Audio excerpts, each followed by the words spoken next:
नमस्कार। आप सबका स्वागत है आज के लाइफ कोचिंग सेमिनार में। हमारे बीच एमिनेंट साइकोलॉजिस्ट प्रकाश चंद्र जी हैं और कुछ दिनों में मैंने देखा आप लोगों का बहुत अच्छा रिस्पांस मिला है। आपने बहुत सारे क्वेश्चंस अपने मन की गहराई में झांकते हुए हमारे पास सबमिट किए।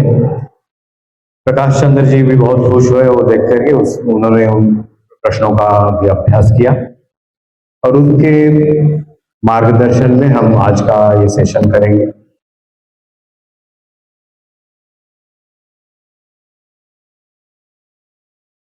ओम स्थापकाय धर्मस्य सर्वधर्मस्वरूपिणे अवतार वरिष्ठाय रामकृष्णाय ते नमः। जननीं शारदां देवीं रामकृष्णं जगद्गुरुं पादपद्मे तयोषित्वा प्रणमामि मुहुर्मुहुः। नमः श्री यतिराजाय विवेकानंदसूरये सच्चित्सुखस्वरूपाय स्वामिने तापहारिणे।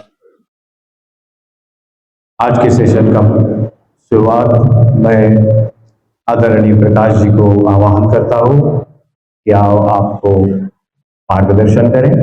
आज का सेशन मैं उनको हैंड ओवर कर देता हूँ।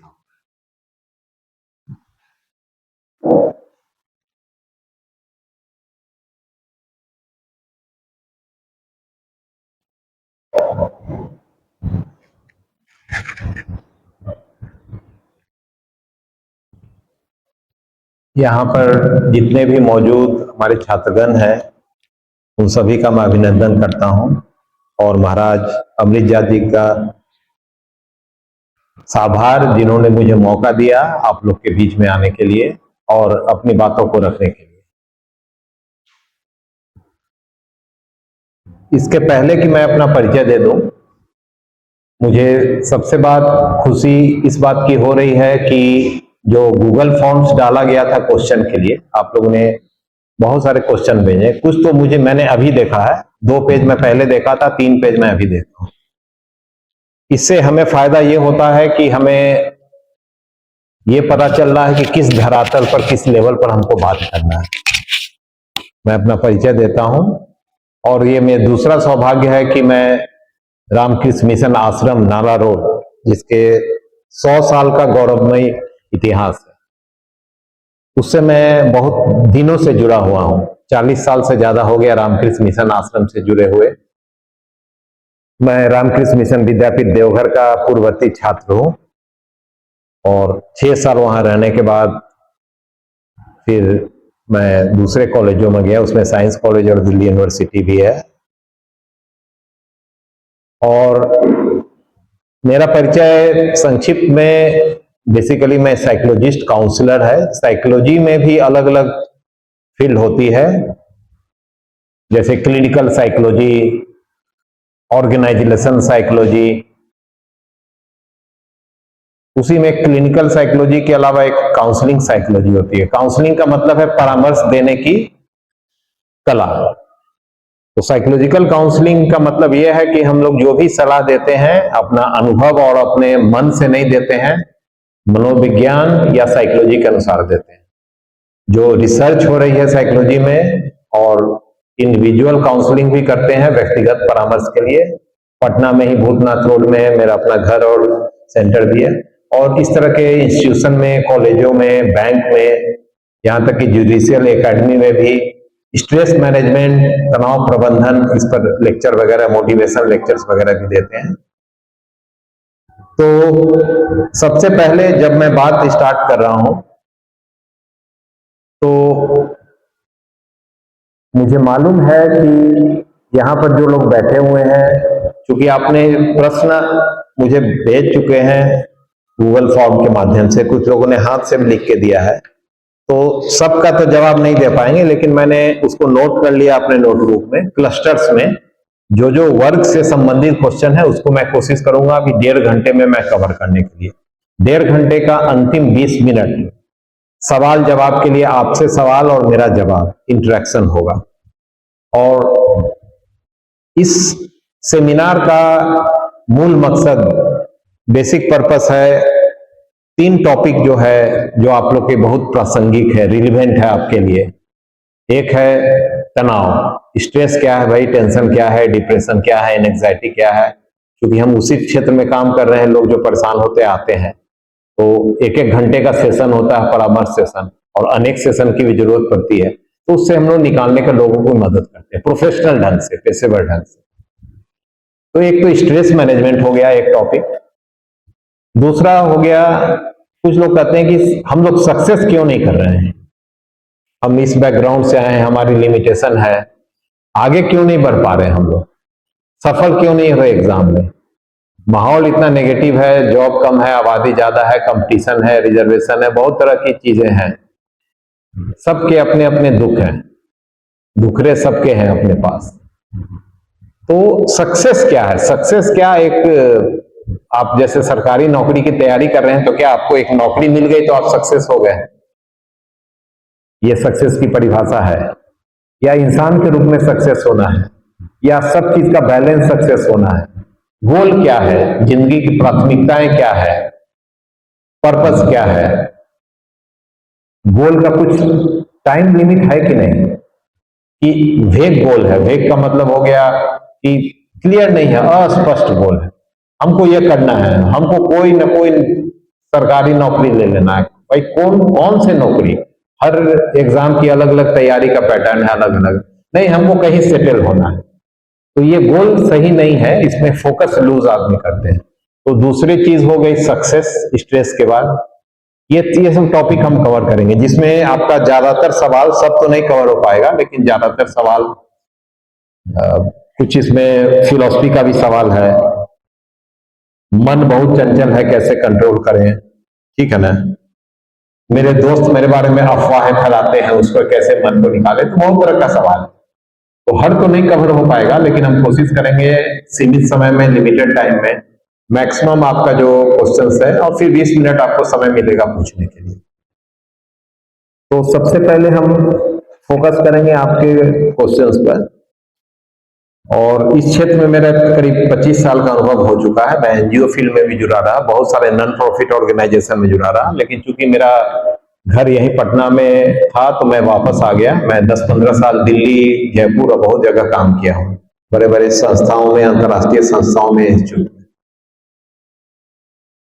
अब इसके पहले कि मैं सेशन स्टार्ट करूं, इसलिए मैं एक असली कहानी सुना रहा हूं। जो मेरे पास एक बच्चा आया था, 18 साल का लड़का था, बिहार के ही एक जिले से आया था, पटना का नहीं था। नाम पता मैं नहीं बता सकता हूं, क्योंकि हमारे यहाँ जो सलाह लेने आते हैं गोपनीयता है। तो वो आया, तो उसके माँ बाप यहाँ पर टाइम हमसे लेके आए मिलने के लिए। उसको, जो आप लोगों ने बहुत सारे बोले ना, फोन एडिक्शन, कि फोन में 5 मिनट के लिए जाते हैं, 2 घंटा कैसे चला जाता है। और सबसे बड़ा आजकल का जो महामारी है, वो कोविड नहीं है। कोविड तो आया और चला गया 2 साल में, ये मोबाइल है। मोबाइल एडिक्शन का ही शिकार था वो लड़का, 18 साल का। 1 साल से स्कूल जाना छोड़ चुका था, एडिक्शन इतनी बढ़ गई थी। दिन रात रूम में बंद रहता था, अब बड़े बड़े फिलॉसफी और साइकोलॉजी की किताबें पढ़ता था। और ये नहीं कि अपना टाइम वेस्ट कर रहा है या गलत चीजें देख रहा है, उसको पूरा दुनिया का ज्ञान, 9th क्लास का बच्चा पढ़ाई छोड़ के 10th क्लास में दुनिया का ज्ञान संग्रहित करने चला। वो एक दिन उसको बहुत कड़ाई करने के लिए माँ बाप जैसे कोशिश करते हैं, फोन छीन लिए, फोन बंद कर दिए, सिम काट दिए, डाटा नहीं दिए, तो बहुत वायलेंटली रिएक्ट करता था। घर का सामान भी तोड़ देता था, टीवी भी तोड़ दिया, फोन भी तोड़ दिया, ठीक है ना, क्योंकि अब नशा लग चुका है। जैसे किसी को नशा लग जाता है, उसी तरह। तो खैर वो आया मेरे पास, वो ट्रीटमेंट, वो कहानी मैं नहीं सुना रहा हूं, मैं एक दूसरी कहानी। वो एक बार क्या हुआ, फोन के लिए उसको बहुत डांटा गया घर में, पापा के द्वारा। घर से भाग गया वो, कुछ पैसे लेके, रात में 1 बजे निकल गया। वहां से अपने जिला से पटना आया, पटना में अब कभी भी वो अकेले नहीं निकला था, एक्सपोजर नहीं था कहीं जाने का। गया टिकट काउंटर में, रात का समय था, एक टिकट काउंटर खुला हुआ था, कहानी खुद बता रहा था। वो जाके बोला कि मुझे टिकट दो। काउंटर वाला बोला कहाँ जाना है, तो वो कहीं भी जाना है लेकिन टिकट दो। उसने ही जवाब दिया। तो कहा कि कैसा कैसा आदमी आ गया है, अरे कहाँ जाओगे, पूरब जाओगे, पश्चिम जाओगे, कौन दिशा में जाना है तुमको? तो बोला कि, तब सोच के बोला कि दिल्ली की ट्रेन है। तो बोला कि हाँ दिल्ली की ट्रेन है, चलो हम दिल्ली ही चलते हैं, दिल्ली की टिकट।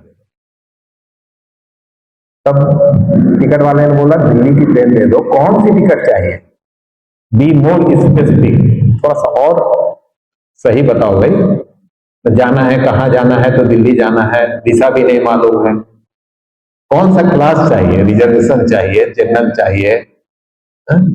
वंदे भारत चाहिए, कौन सा क्लास में चाहिए? बोला वो तो हमको नहीं मालूम है। तो बोला कि वो तो नहीं मालूम तो टिकट नहीं कटेगा, जाओ यहां से भागो, मेरा दिमाग खराब कर रहा है। रात का 2 बजे पहुंचा था वो, ठीक है। और बहुत कंफ्यूज हो गया, वहां पर बैठ के सोचने लगा कि टिकट वाला टिकट भी नहीं दे रहा है। और उसके बाद फिर उन लोगों को थोड़ा शक हो गया कि स्टेशन गया होगा, तो पहले वो उसके जिल पास के स्टेशन में घर का देखे, फिर वो लोग पटना भी आदमी को दौड़ाए, लड़का भाग गया है। तो खैर वो पकड़ा गया, आया, फिर उसको समझाया गया, तो उसकी काउंसलिंग, और चूंकि उसका नींद डिस्टर्ब हो गया था तो काउंसलिंग से काम नहीं चला, साइकियाट्रिस्ट के पास दवा भी खाना था। अब सवाल है कि मैं ये कहानी क्यों सुनाया, सच ज्यादातर स्टूडेंट जब 9, 10, 11, 12 में होते हैं आप लोग, तो यही दिशा भ्रम रहता है। गोल क्या है, कुछ लोगों ने यहाँ पर लिखा है क्वेश्चन में, गोल ओरिएंटेड चाहिए हमको, गोल में फोकस नहीं कर पा रहे हैं, पढ़ नहीं पा रहे हैं। गोल क्या चीज होती है? गोल जो भी होगी, पहले तो आपको मालूम होना चाहिए जिंदगी में 9, 10, 11, 12 में आते आते, उसी समय हमारे यहाँ ग्रेजुएट के बाद सोचना शुरू करते हैं कि क्या करना है, कुछ नौकरी कर लेंगे, वही टिकट वाला प्रॉब्लम, कहीं का टिकट दे दो, नहीं समझे? फिर बहुत जोर दिया कुछ नौकरी कर लेंगे, तो सेकंड क्वेश्चन पूछा कि कौन नौकरी, तो सरकारी नौकरी करना है, अच्छा नौकरी। सरकारी नौकरी क्यों करना है? बहुत अच्छा है, स्टेबिलिटी रहती है, पैसा रहता है, जल्दी जॉब से आदमी कोई हटता नहीं है। तो पहला कंफ्यूजन दूर हुआ, तो हुआ कि कुछ नौकरी करनी है, फिर हुआ सरकारी नौकरी करनी है। उसके बाद बच्चों से पूछते हैं, हम भी बच्चों से मिलते रहते हैं कि कौन सी नौकरी करनी है, और ये सब 9, 10, 11, 12 में, क्योंकि 11, 12 में आपका साइंस, कॉमर्स, आर्ट्स, वो तीनों सेक्शन बढ़ जाता है। अब आप 11, 12 भी साइंस कर लिए, उसके बाद बीए में बच्चे ग्रेजुएशन कर रहे हैं आर्ट्स में, फिर उसके बाद कहते हैं हम एमबीए करेंगे। आप समझ रहे हैं ना कंफ्यूजन? मैं आपकी बात नहीं कर रहा हूं, मैं जनरल कंफ्यूजन की बात कर रहा हूं, और मैं गोल कैसे बनाया जाता है उसकी बात कर रहा हूं। सबसे पहले गोल की बात करेंगे, उसके बाद हम लोग आगे गाड़ी बढ़। तो दिशा भ्रम यह है कि कुछ कर लेंगे, पहला क्वेश्चन क्या करोगे, तो सरकारी नौकरी कर लेंगे। सरकारी में कौन दोगे? कोई भी अच्छी सरकारी नौकरी करेंगे, ग्रुप 3 में करेंगे, ग्रुप, और पूछो तो बोलेंगे क्लर्कल करेंगे। फिर कौन? तो बैंक भी करेंगे, ये भी करेंगे, आर्मी भी करेंगे, ये भी करेंगे, सब एक साथ, एक ही बास्केट में सब कुछ डाल दिया। फिर दूसरा इसमें कंफ्यूजन होता है कैरियर चुनाव में, आपको ये नहीं मालूम है कि आपका अपना कुछ रुचि तो होगा ना कोई सब्जेक्ट में। आपने कभी खोजने की कोशिश की कि 9, 10, 11, 12 में आपकी क्या रुचि थी, किस सब्जेक्ट में? उसी समय चुनाव हो जाता तो इतना टाइम वेस्ट नहीं होता कि आर्ट्स करने के बाद फिर हम एमबीए कर रहे हैं, सेल्स का कर रहे हैं, या लोकल इंस्टीट्यूट से कर रहे हैं जिसका कोई वैल्यू नहीं है, ठीक है ना, प्राइवेट में। तो सबसे पहले लक्ष्य और दिशा क्लियर होना चाहिए, फोकस तो बाद में आएगा। और हर चीज आप नहीं कर सकते हो, ब्रेन का लिमिटेशन है, हर कंपटीशन एक ही आदमी नहीं तैयारी कर सकता है। वही कंपटीशन का तैयारी कर सकता है जिसके सब मिलते जुलते सिलेबस हो, और चीजें स्पष्ट होनी चाहिए कि मैं किस चीज के लिए कितना समय दे सकता हूं, किस चीज के लिए कितना समय नहीं दे सकता हूं, कितना मेरे पास टाइम फ्रेम है, कौन सब्जेक्ट में। तो प्लानिंग और स्ट्रेटेजी सही होनी चाहिए। जब जागा वो सवेरा, वो बात तो सही है, लेकिन अब बीए और एमए के बाद आप जाग रहे हो तो बहुत डिले हो जाता है। उसके बाद एक दूसरा टेंशन होता है, जब आप कंपटीशन के मार्केट में कूदते हो, पटना से दिल्ली और कोटा तक, तब पता चलता है कि आपसे भी टैलेंटेड बच्चे और आपसे पहले से पढ़ने वाले बच्चे और आपसे कम वाले बच्चों से आपका कंपटीशन है, क्योंकि आपने पहले निर्धारण किए। तनाव का एक कारण यह भी है कि सही समय पर सही दिशा, डायरेक्शन, सही प्लानिंग, सही स्ट्रेटेजी नहीं रहने के कारण अभी भी बहुत कंफ्यूजन है। तो उसके लिए क्या करना है मैं बाद में बताऊंगा। ये कहानी मैंने इसलिए बोली कि ज्यादातर स्टूडेंट की ये कहानी है, बिहार में इंडस्ट्री नहीं है, जॉब नहीं है, प्राइवेट जॉब कोई चाहते नहीं है। प्राइवेट जॉब में जो बिहार के बच्चों को जिनके पास पैसा है, सक्षम है, बाहर चले जाते हैं, इंजीनियरिंग करते हैं, मेडिकल करते हैं, ठीक है ना, कुछ सेल्स, कुछ एमबीए भी करते हैं, लेकिन जो नहीं हो पाते वो यहाँ पर कंपटीशन की तैयारी करते हैं, जहाँ बहुत लिमिटेड है। और क्या सरकारी नौकरी छोड़ के और कुछ चीज नहीं हो सकती है क्या? जैसे एक बच्चे ने मखाना की खेती के बारे में हमसे इंक्वायरी किया, बिजनेस हुआ, क्या उस तरह की आइडिया नहीं हो सकती है क्या?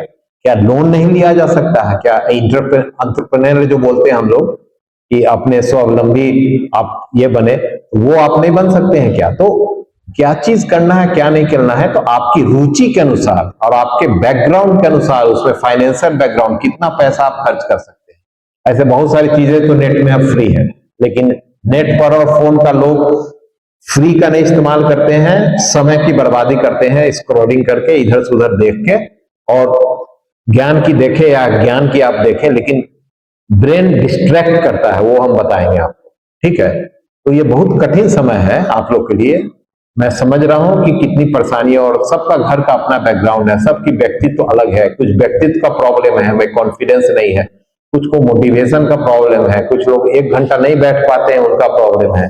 जो आपके क्वेश्चंस आए हैं, कुछ बोल रहे हैं मन को कैसे नियंत्रित किया जाए, लो सेल्फ कॉन्फिडेंस है, सोशल मीडिया कैसे कंट्रोल किया जाए, फोन नहीं छूट रहा है, यही सब क्वेश्चन है। डेली प्लान बनाते हैं लेकिन नहीं हो पाता है, क्यों नहीं हो पाता है?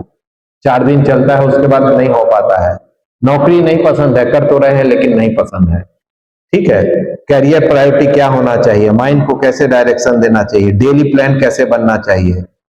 दूसरे बच्चे मेरे बारे में बात करते हैं, वो दिमाग पर चढ़ जाता है, उसमें क्या करना चाहिए, मेरा गुस्सा नियंत्रण में क्या, बहुत सारे सवाल हैं। तो सब सवाल का जवाब इस सेशन में नहीं मिल पाएगा, लेकिन मैं कोशिश करूंगा जो मुख्य आपका रिलेवेंट है, ये जो 4 टॉपिक हम लिखे हुए उसमें कुछ टॉपिक कवर्ड हो जाए, उतना समय नहीं है, ये दिन भर का खुराक है बातचीत करने के लिए, ठीक है ना। तो सबसे पहले हम लोग, जिसमें एक टॉपिक जो बोर्ड में लिखा हुआ है वो स्ट्रेस के बारे में हम बात कर रहे हैं, तनाव के बारे में। क्योंकि आप लोग का बहुत सारा क्वेश्चन ये है कि मेरा मन बहुत डिस्टर्ब रहता है, डिप्रेशन में रहते हैं, हम लोग पढ़ने में मन नहीं लगा पाता है, लगातार तनाव रहता है। तनाव है क्या चीज?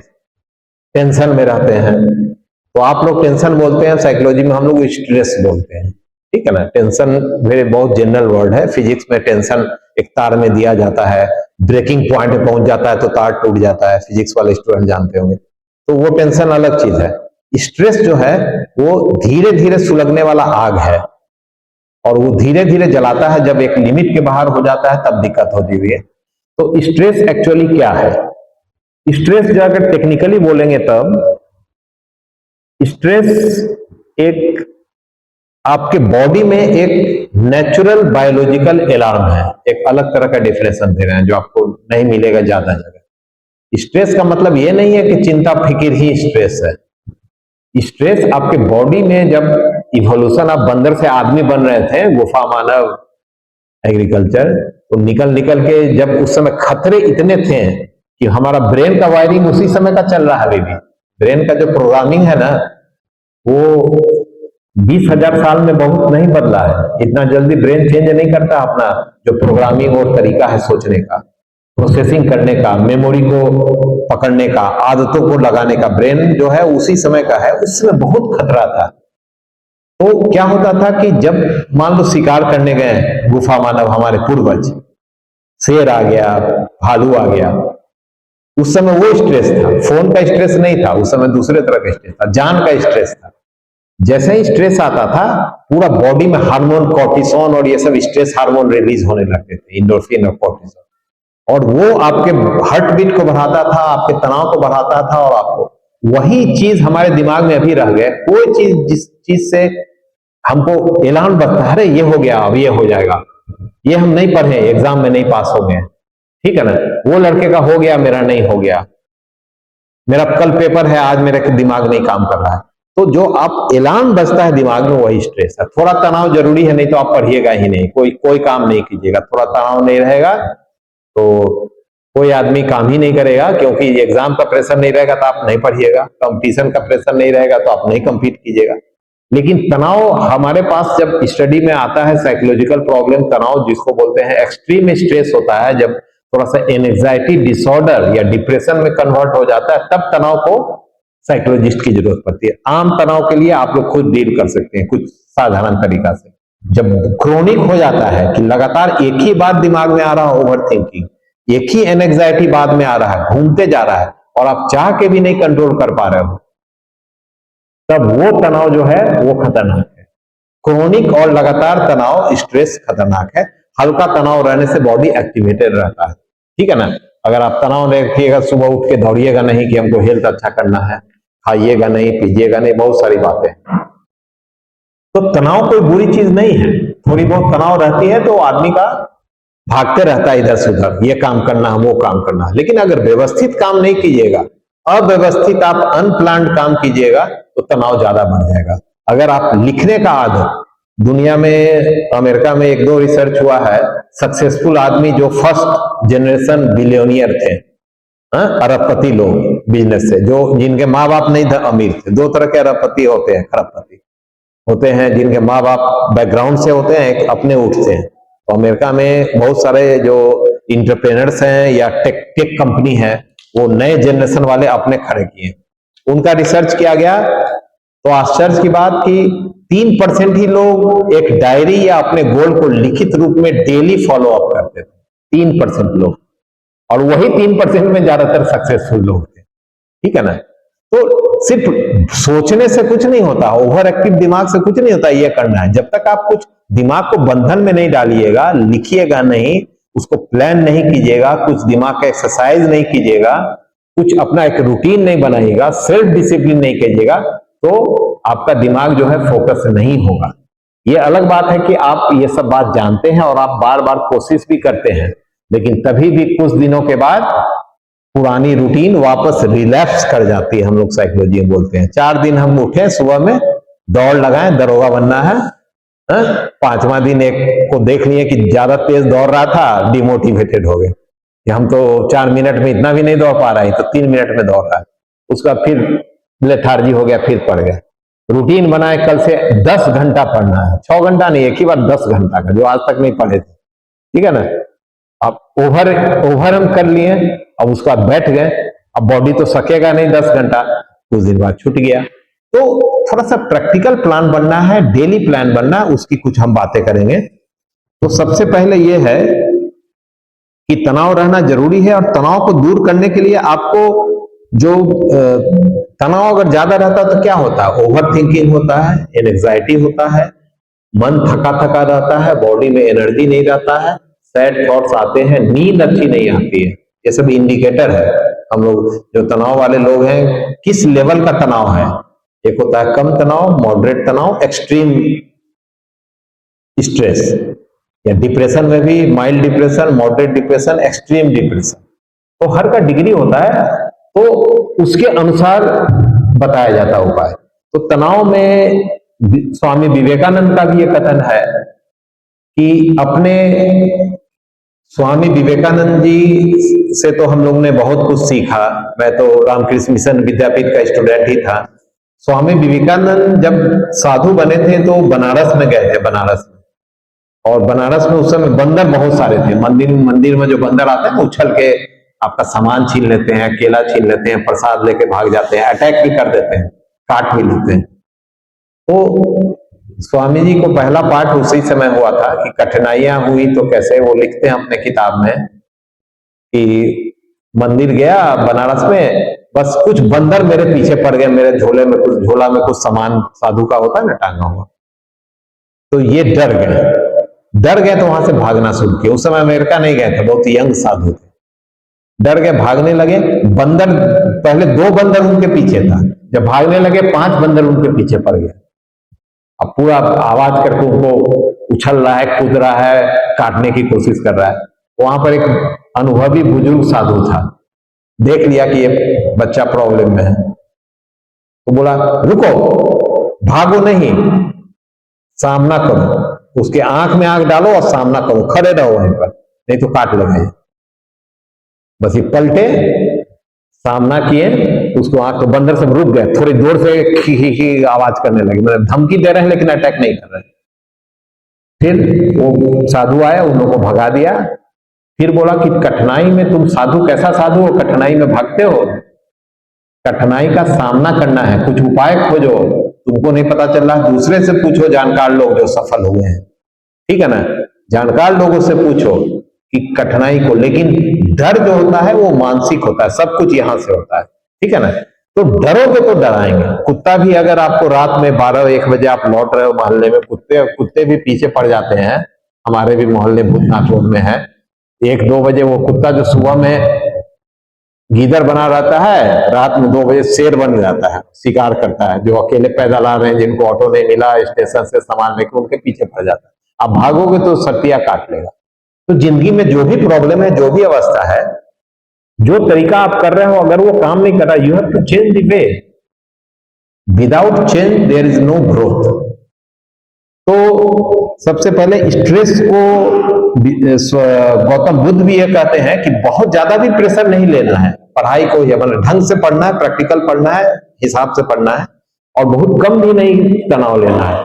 गौतम बुद्ध उदाहरण देते हैं कि वीणा का तार, जो वीणा जो है बजाते हैं, सरस्वती जी के हाथ में भी आप देखते होंगे, पुराना वाद्य यंत्र है। वीणा के तार को इतना नहीं कसो कि वो टूट जाए, और इतना भी ढीला नहीं छोड़ो कि आवाज ही और सुर नहीं निकले। जिंदगी में आपको बैलेंस जिंदगी जीना है, आपको फिजिकल हेल्थ पर भी ध्यान देना, इसको मैंने वॉकिंग भी करना है, उससे भी तनाव दूर होता है। आपको कुछ मेंटल एक्सरसाइज भी करना है, यही बात हम लोग बताते हैं काउंसलिंग में, ठीक है ना। और उसके साथ आपको एक डिसिप्लिन लाइफ भी करना है, और खाना भी हिसाब से है, मतलब आलतू फालतू खाना जो नॉन न्यूट्रिशनल है कम खाना है, और प्लान भी हिसाब से करना है। जब तक सब चीज का बैलेंस नहीं होगा, तो बुद्ध ने मध्य मार्ग बोला है, मध्यम मार्ग, बीच का रास्ता निकालिए। बहुत ज्यादा तनाव में नहीं पढ़ाई होगी, रिलैक्स होकर आप ज्यादा पढ़ोगे, ज्यादा एब्जॉर्व करोगे, ज्यादा मेमोरी रहेगी प्लान से पढ़ने से, और बहुत कम पढ़ने से भी नहीं होगा।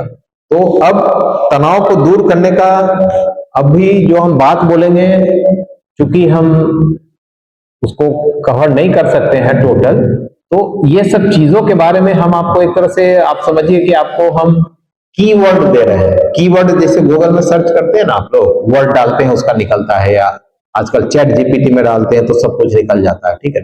तो ये सब शब्दों को याद कीजिए, ये लिखना है तो लिख लीजिए, आपके पास नोटबुक है, इसके बारे में आपको और जानकारी, क्योंकि मेरे पास समय नहीं है कि 15 चीज को मैं कवर करूंगा तो सब में मैं बोल पाऊंगा।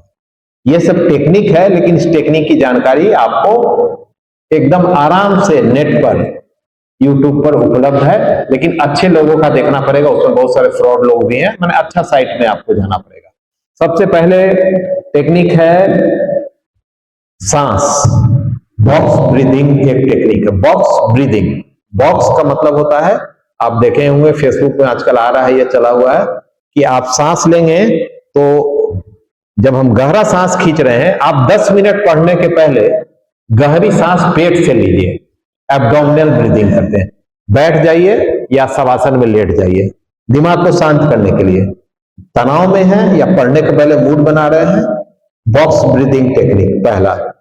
उसमें 4 सेकंड तक सांस खींचना है, मन में गिनती गिनते हुए, 1 2 3 4 तक, और पेट पर जोर देते हुए, नॉर्मल सांस नहीं खेलना है, गहरी सांस, डीप ब्रीदिंग, और 4 सेकंड तक खींचना है, होल्ड करना है 4 सेकंड तक, और मुंह से निकालना है धीरे से 5 सेकंड तक। पूरा पेट का एक एक सांस निकाल देना है, ये नहीं कि थोड़ा बहुत रह जाए, जितना आप कर सकिएगा। तो ये 4-4-6 का फ्रीक्वेंसी, इनहेल, होल्ड और एक्सेल, आपको 10 मिनट करना है, या तो शवासन में लेट के ऐसे बिछावन में, अगर आप बेड के पास है, नहीं तो बैठे बैठे भी ऐसे रीढ़ की हड्डी को सीधा करके रख सकते हैं। ब्रीदिंग से साइंटिफिक रीजन है, ये सब चीज का साइंटिफिक रीजन है, रिसर्च हो रहा है न्यूरोसाइंस, ब्रेन का। ब्रीदिंग और मेडिटेशन कोई भी टेक्निक से करने से पारासिम्पैथेटिक नर्व होता है, नस, जो आपके ये वाला ब्रेन को जो बोलते हैं ना, निचली ब्रेन, ठीक है ना, जो पीछे वाला ब्रेन है, जो हमारा प्रिमिटिव ब्रेन एमिगला बोलते हैं, एमिगला को कंट्रोल करता है। तो ब्रीदिंग करने से वो कंट्रोल रिलैक्स होता है, तो आपका मेमोरी वाला अंदर वाला हिप्पोकैम्पस जो ब्रेन पार्ट है, उसमें मेमोरी ज्यादा बिल्डअप होता है। आदमी तनाव से कम होता है, पढ़ते हैं। तो पहला टेक्निक तनाव को कम करने का, जब ज्यादा तनाव लगे तो आप box breathing 4 second 4 second 5 second करना है। और उस समय सोचना क्या है, महत्वपूर्ण बात, उस समय बहुत तरह के विचारे आएंगे, उन लोगों को इग्नोर करना है और अपने ब्रीदिंग पर ध्यान कंट्रोल करना है। और जब आप सांस फेंकते हैं तब आपको छोड़ते समय सोचना है कि मेरे बॉडी का जितना तनाव है वो ऑक्सीजन उसको अंदर घुल के निकल रहा है मेरे मुंह से, माने हम रिलैक्स महसूस कर रहे हैं। ये बात मन में इमेजिन करना है, ये टेक्निक है। सिर्फ सांस ले से नहीं होगा, आपको सोचना है कि ये सांस गया, ये प्योर ऑक्सीजन गया, एनर्जी से भरपूर। खींचते समय ये सोचना है, होल्ड करते समय सोचना है कि ये सब ऑक्सीजन जो है पूरे बॉडी का एक एक पार्ट, नस से लेके माइंड तक, टेंशन में सब उसमें घुल रहा है जब होल्ड किए। और जब मुंह से फेंकिएगा तो ये सोचना है कि टोटल मेरा प्रॉब्लम उसमें घुल के निकल गया हो, निकले चाहे नहीं निकले, आपको सोचना है। यही टेक्निक, जो आप सोचिएगा वही चीज होगा, ठीक है। एक हो गया बॉक्स ब्रीदिंग टेक्निक। इसको एक बार, कुछ लोग को नींद नहीं आती है तो सोने के पहले भी कर सकते हैं, ठीक है ना। और इसका वीडियो भी बॉक्स ब्रीदिंग टेक्निक का मिल जाएगा, अच्छे वाले साइट देखिएगा, उसमें बहुत सारे साइट में अवेलेबल है। दूसरा टेक्निक जो मैंने हल्का बोला, जो आपको स्टडी प्लान करने में भी मदद करेगा, उसको बोलते हैं, वो भी कीवर्ड में दे रहा हूं, जो आप सर्च कीजिएगा, सब चीज का कीवर्ड दे रहे हैं। उसका नाम है जर्नल, जर्नलिंग, JOURNAL, जर्नल, ठीक है ना। जर्नल का मतलब इस तरह का मोटा डायरी, डायरी को ही, डायरी राइटिंग को ही जर्नल राइटिंग करते हैं। और उसमें ING लगा दीजिएगा, जर्नलिंग, तो ये एक टेक्निक हो गया। वो भी आपको यूट्यूब में मिल जाएगा, how to write journal, journaling कैसे करते हैं। वो वही चीज है जो मैंने अभी उदाहरण आपको दिया कि 3% जो सक्सेसफुल आदमी थे दुनिया में, अमेरिका में, वो लोग डेली कुछ ना कुछ लिखते थे एक डायरी में। उस डायरी का नाम हमने कर दिया जर्नलिंग। उसमें क्या लिख सकते हैं, मैं कुछ सजेस्ट कर रहा हूं, नेट में मिल जाएगा। डेली रूटीन आपका, कुछ लोग वीकली रूटीन बनाते हैं, हम लोग स्टूडेंट्स को बताते हैं साप्ताहिक, इस सप्ताह में क्या पढ़ना। संडे को मैंने रूटीन बनाया अगले 6 दिन का, सेशन वाइज, क्लासरूम जैसा, कौन सेशन में कौन सब्जेक्ट का कौन टॉपिक पढ़ेंगे, ये भी एडवांस प्लानिंग, क्योंकि दिमाग का एक चीज है, जितना आपके दिमाग को डायरेक्शन क्लियर रहेगा लिखा हुआ, दिमाग उतना फोकस होगा, आप पर जोर पड़ेगा। मन में सोचिएगा कि कल हम GS पढ़ लेंगे और परसों ही पढ़ लेंगे, बैठ के सोच रहे हैं, वो नहीं चलने वाला है। लेकिन अगर हम डेली, या तो मॉर्निंग में रूटीन बना लेंगे डेली, नंबर 1 टेक्निक, उसी डायरी में, जर्नलिंग में, और नहीं तो एक सप्ताह में साप्ताहिक समीक्षा करेंगे, इस सप्ताह में क्या पढ़ाई हुई, अगले सप्ताह में कौन कौन टॉपिक पढ़ेंगे। और एक दिन को आपने सेशन में बांट दिया, 1-1 घंटा या आधा का सेशन में, बीच बीच में 10 मिनट का ब्रेक दिया और एक रूटीन बना दिया। उस तरह का रूटीन, जब तक आपका, वो ट्रेन वाली कहानी में बता, जब तक आपका गोल क्लियर नहीं है और आप लिखते नहीं हो तो बेकार है। हम लोग हर चीज में बोलते हैं लिखो, टेंशन होता है तो क्या बात टेंशन हो रहा है वो लिखो। आपका जिंदगी में कोई कष्ट आ गया तो लिखो, उसका एनालिसिस करो। जिंदगी में कोई प्रॉब्लम आ गया है तो प्रॉब्लम को लिख के ABC सॉल्यूशन लिखो। बिना लिखे कोई उपाय नहीं है फोकस होने के लिए। और एक और चीज, एक ही डायरी में सब चीज लिखनी है, जर्नल डायरी।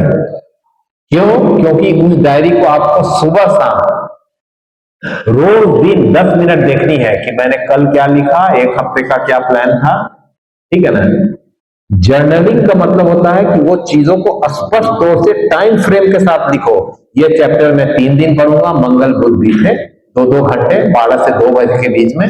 ये चैप्टर मैं इसमें करूंगा, ये प्रैक्टिस करूंगा, मैं रिवीजन संडे को करूंगा, संडे को फ्री रखेंगे। एक दिन प्लानिंग डे होगा संडे या कोई दिन, और 6 दिन पढ़ने का दिन होगा। ये टेक्निक बहुत सिंपल टेक्निक है, लेकिन लोग इसको लगातार नहीं कर पाते। अब तीसरा टेक्निक इसी से जुड़ा हुआ है, जापानी टेक्निक 2 बताएंगे, काइजन।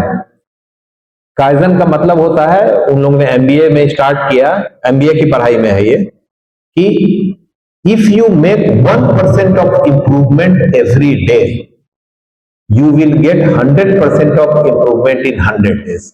बस सिंपल थ्योरी है। स्मॉल इंक्रीमेंटल, इंक्रीमेंटल का मतलब धीरे धीरे बढ़ने वाला, small incremental little changes will make a lot of difference. रोज दिन आपको कल जो आप थे ना, उससे 1% अच्छा करना है। कुछ नया चीज तो करना पड़ेगा, रोज दिन चैलेंज देके, आज हमको ये करना है, अच्छा आज हमें ये चेंज लाना है, तो 100 दिन में 100 चेंजेस आ जाए। और कुछ चेंजेस जो बहुत मुश्किल है, उसको लगातार रोज दिन करनी है। जैसे सुबह उठने का आदत तो रोज दिन उठनी पड़ेगी। हार्वर्ड के स्टडी के अनुसार आपको, जो हार्वर्ड के अनुसार एक हैबिट को बनने में 6000 का सैंपल था, कितने दिन लगते हैं। कुछ लोगों को रिसर्च किया गया, सुबह टहलने वाले को, डाइटिंग वाले को, पढ़ने वाले को, कि नया हैबिट इंस्टॉल करने में अपने सिस्टम में, कंप्यूटर में, दिमाग के कितना दिन लगा, तो एवरेज 66 डेज आया। कुछ लोगों ने 90 दिन लगाया, कुछ लोगों ने 1 महीने लगा। इसका मतलब क्या है, एक ही काम आप 66 दिन करोगे कम से कम एवरेज, तब वो आपका अपना हैबिट होगा। आप 10 दिन करके छोड़ दोगे, वो आपके बॉडी में इंस्टॉल नहीं हुआ, माइंड में इंस्टॉल नहीं हुआ। कोई भी अच्छी आदत और कोई बुरी आदत भी छोड़नी है, तो 66 दिन आप वो काम नहीं करोगे, बीच बीच में रुक रुक के, एक आध दिन किए फिर छोड़े फिर किए, तब जाके वो धीरे से अनइंस्टॉल हो। तो इसको बोलते हैं काइजन टेक्निक। इसका मतलब है छोटे छोटे सुधार आप अपने बिहेवियर में, थिंकिंग में, पॉजिटिव थिंकिंग में रोज दिन करेंगे, तब आप वो स्थिति में पहुंचेंगे कि आपका इंप्रूवमेंट होगा। ये तीसरा टेक्निक है स्ट्रेस करने के लिए, कि आप दबाव मत डालिए कि अचानक आप पढ़ लीजिएगा। आप डेली का टारगेट बनाइए कि हम 4 ही घंटा पढ़ेंगे, लेकिन सॉलिड पढ़ेंगे, क्वालिटी।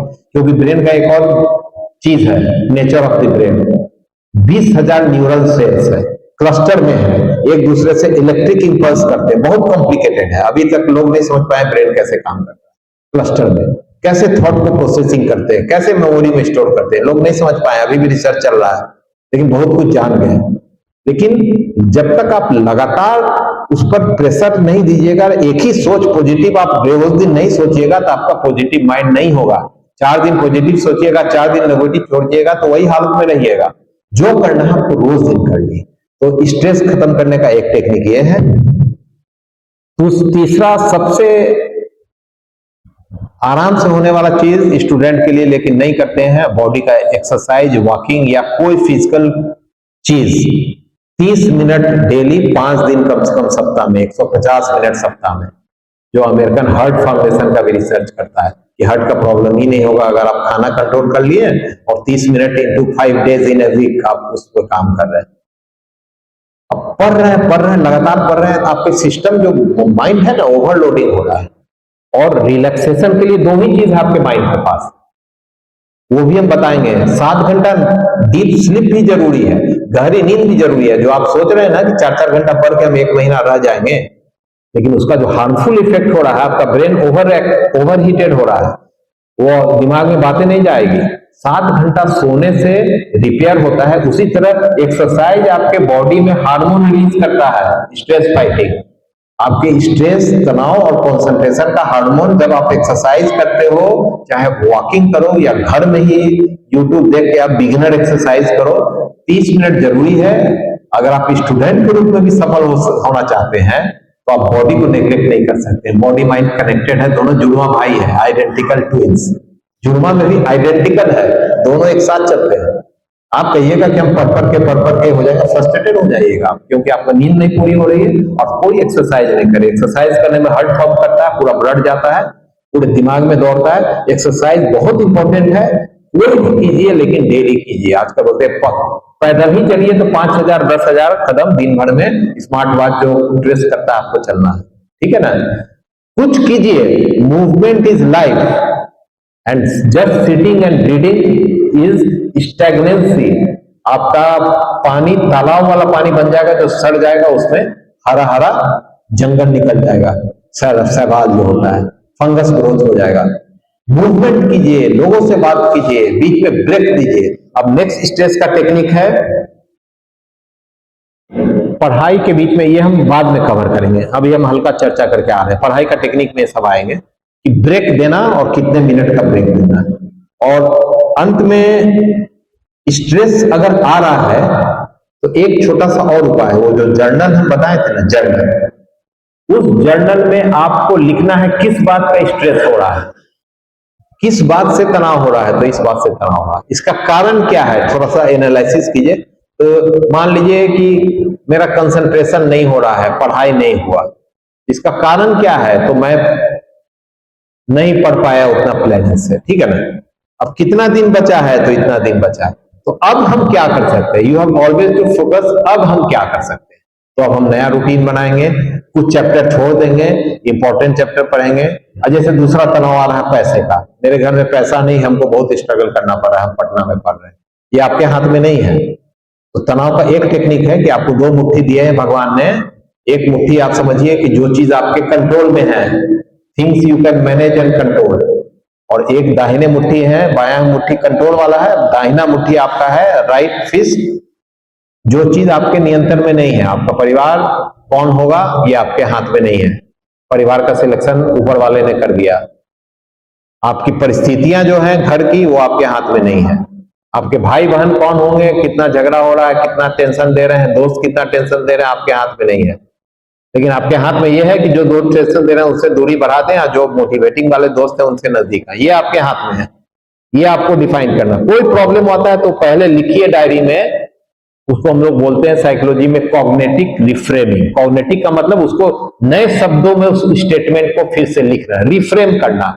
जैसे उदाहरण के तौर पर, मुझे इस बात का तनाव है कि मेरा फाइनेंशियल बैकग्राउंड कमजोर है, पैसा नहीं है, तो हम प्राइवेट जॉब करें कि हम पढ़ें कि सरकारी नौकरी करें कि कैसे करें। तो ये प्रॉब्लम को लिखना पड़ेगा। फिर बोलिएगा कि इसमें ये जो प्रॉब्लम है उसको तोड़िएगा छोटे छोटे स्टेप में।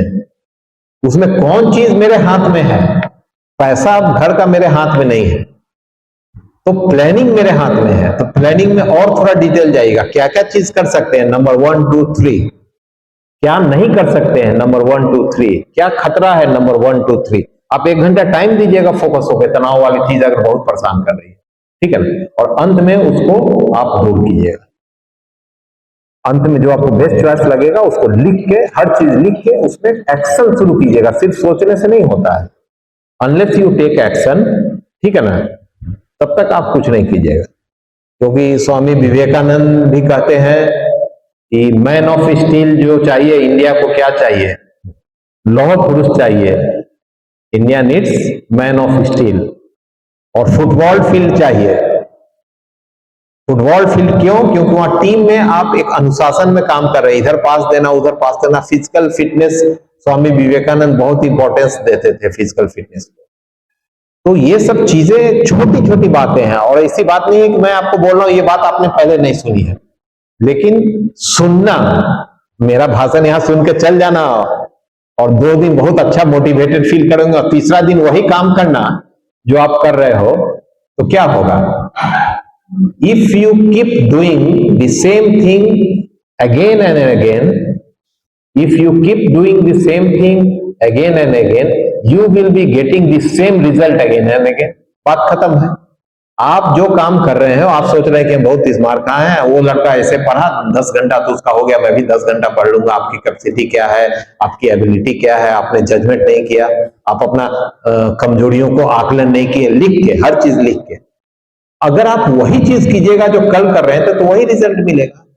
तो आपको क्या करना है, थोड़ा सा positive mind and positive action को मिक्स करना है। थोड़ा अपने बारे में अच्छे सोच पैदा करना है। तनाव का अपने बारे में हमेशा नेगेटिव नहीं सोचना है। हम कर सकते हैं, यहां से स्टार्ट करना पड़ेगा कि I can not do it, मैंने लिखा negative statement, I can not do it. उसके बाद हम उसको कॉग्निटिव रिफ्रेमिंग करेंगे, I can do it by, कैसे करेंगे, ये करके, number 1 I can do it by this.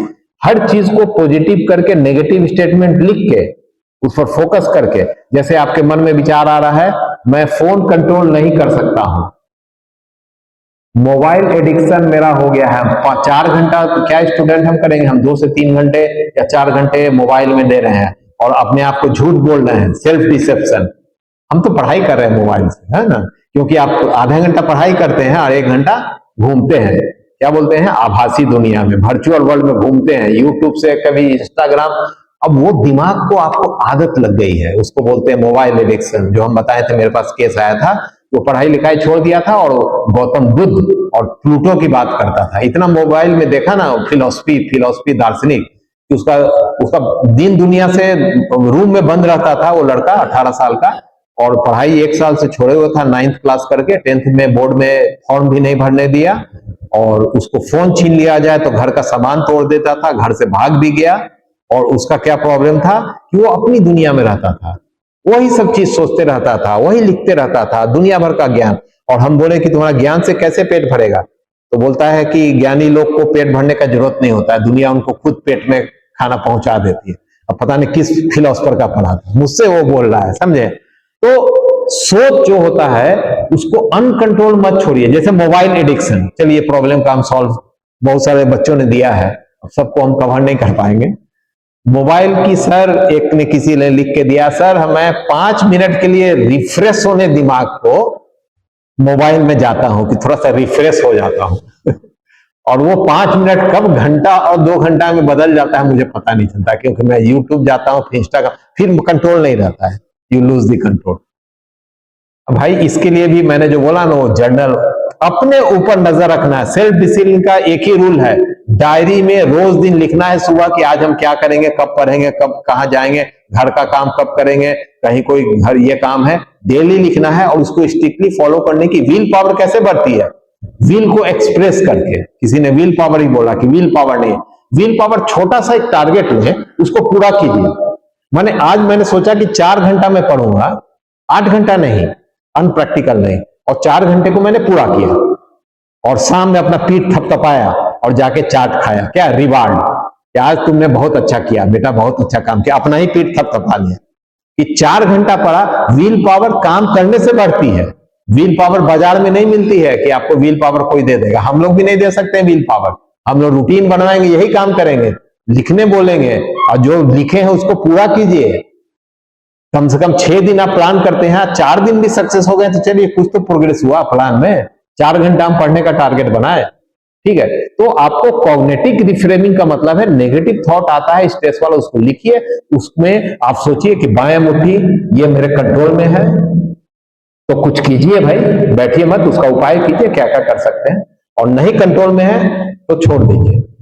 जो चीज आपके नियंत्रण में नहीं है, अब इस मेरा क्या होगा, ये होगा। अब आप हस्बैंड वाइफ वाला एक चुटकुला सुने थे कि एक हस्बैंड वाइफ गए एक अपने मित्र से मिलने, 40 साल के थे दोनों आदमी। तो उनके मित्र ने बोला उनको कि तुम लोग बड़ा खुश लगते हो, तुम्हारे हैप्पी लाइफ, झगड़ा उगड़ा भी बहुत कम हम लोग देखते हैं, पब्लिकली करते हो, तुम लोग को खुशी जीवन का, हैप्पी लाइफ का, हस्बैंड वाइफ का क्या है। बोलता है, हस्बैंड बोला बहुत आसान काम है, हम लोगों ने अपना काम बांट लिया, किसको क्या काम करना है, कोई कंफ्यूजन नहीं, कोई फाइट नहीं। तो बोला क्या काम करते हो, तो बोला कि क्या है कि घर के जो छोटे मोटे काम डिसीजन वो मेरे वाइफ लेती है। बोला क्या, कौन सा डिसीजन लेती है, तो हस्बैंड बोला कि क्या खाना बनेगा, क्या होगा, क्या कपड़ा खरीदाएगा, क्या होगा, बजट क्या होगा, ठीक है ना, पैसा कैसे खर्च होगा, बैंक में कैसे ट्रांसफर होगा, ये सब मेरे वाइफ करते हैं। तो बोला ये सब वाइफ करती, तुम क्या करता है, तो बोला मैं बड़े डिसीजन लेता हूं। क्या, मैं सोचता हूं कि इराक में क्या हो रहा है, ट्रंप को क्या कहना चाहिए, मोदी को, देश में क्या हो रहा है, मैं बड़े बड़े डिसीजन लेता हूं, ठीक है ना। तो ये गलतफहमी नहीं पालना है, आप छोटी छोटी बातों को ठानिए। अब स्वामी जी महाराज संकल्प कराते हैं, हमारे घर में भी पंडित आते हैं सत्यनारायण भगवान का, तो कहते हैं संकल्प कीजिए, दान दीजिए, ठीक है। तो संकल्प क्या है, यू आर कमिटिंग योरसेल्फ। तो मैं कह रहा हूं जो संकल्प कीजिए लिख के कीजिए। हमारे पास जितने भी काउंसलिंग के आते हैं, उसमें मेरे पास 8 साल के बच्चे से लेके 70 साल के बुजुर्ग भी आए हैं, बड़े तरह तरह के मानसिक परेशानी वाले। लिखने के लिए तो सबको मैं कहता हूं, जो प्रॉब्लम है लिखिए, सॉल्यूशन लिखिए, हमको दिखाइए, डेली 3 पॉजिटिव थॉट्स लिखिए, ठीक है ना। तो लास्ट टेक्निक है कि आप अपने डायरी में एफर्मेशन, एफर्मेटिव थॉट्स जो होता है, एक और कीवर्ड दे रहे हैं आप लोग को, एफर्मेशन। अभी मैंने जर्नल बोला ना, JOURNAL, एफर्मेशन, AFFIRMATION। एफर्मेशन मतलब पॉजिटिव स्टेटमेंट। इस पर आपको नेट में बहुत चीज जानकारी मिल जाएगा कि डायरी में एफर्मेशन का मतलब डेली हम सुबह में उठ के अपने को मोटिवेट करना भी तो जरूरी है। डेली हम 5 पॉजिटिव विचार लिखेंगे और नए नए विचार लिखेंगे, या 3 लिखेंगे, 3 से ही शुरू कीजिए, लेकिन डेली लिखेंगे। असली चीज क्या है? रेगुलरिटी, रोज दिन करना, तभी आपको 66 दिन में आदत लग जाएगा, आप एकदम कॉन्फिडेंस हो जाएगा, नया हैबिट फॉर्म होगा। डेली हम एफर्मेशन लिखेंगे तो हमको डेली दिमाग, अंदर वाला जो दिमाग है ना, सबकॉन्शियस माइंड, वो डिस्टर्ब करता है। जहां से आप लोग बोल रहे हैं ना कि ये तनाव आता है, मन अस्थिर नहीं होता है, कहां से आता है? सबकॉन्शियस माइंड, अवचेतन मस्तिष्क। साइकोलॉजी वाले स्टूडेंट बता देंगे। और बाहर वाला दिमाग जिससे आप सोच रहे हैं उसको बोलते हैं चेतन मस्तिष्क, कॉन्शियस माइंड। कॉन्शियस माइंड तो आपके कंट्रोल में है, सबकॉन्शियस माइंड जो अंदर वाला है वो आपके कंट्रोल में डायरेक्ट नहीं है, इनडायरेक्ट कंट्रोल में है। जिंदगी भर आपका जितना खराब अनुभव है, जो कुछ है, सब उसी में स्टोर है। वो पासवर्ड प्रोटेक्टेड है, पीडीएफ, उसको आप खोल नहीं सकते हैं, उसको चेंज नहीं कर सकते हैं सबकॉन्शियस माइंड को। It is a password protected. वो पासवर्ड कहां से होगा?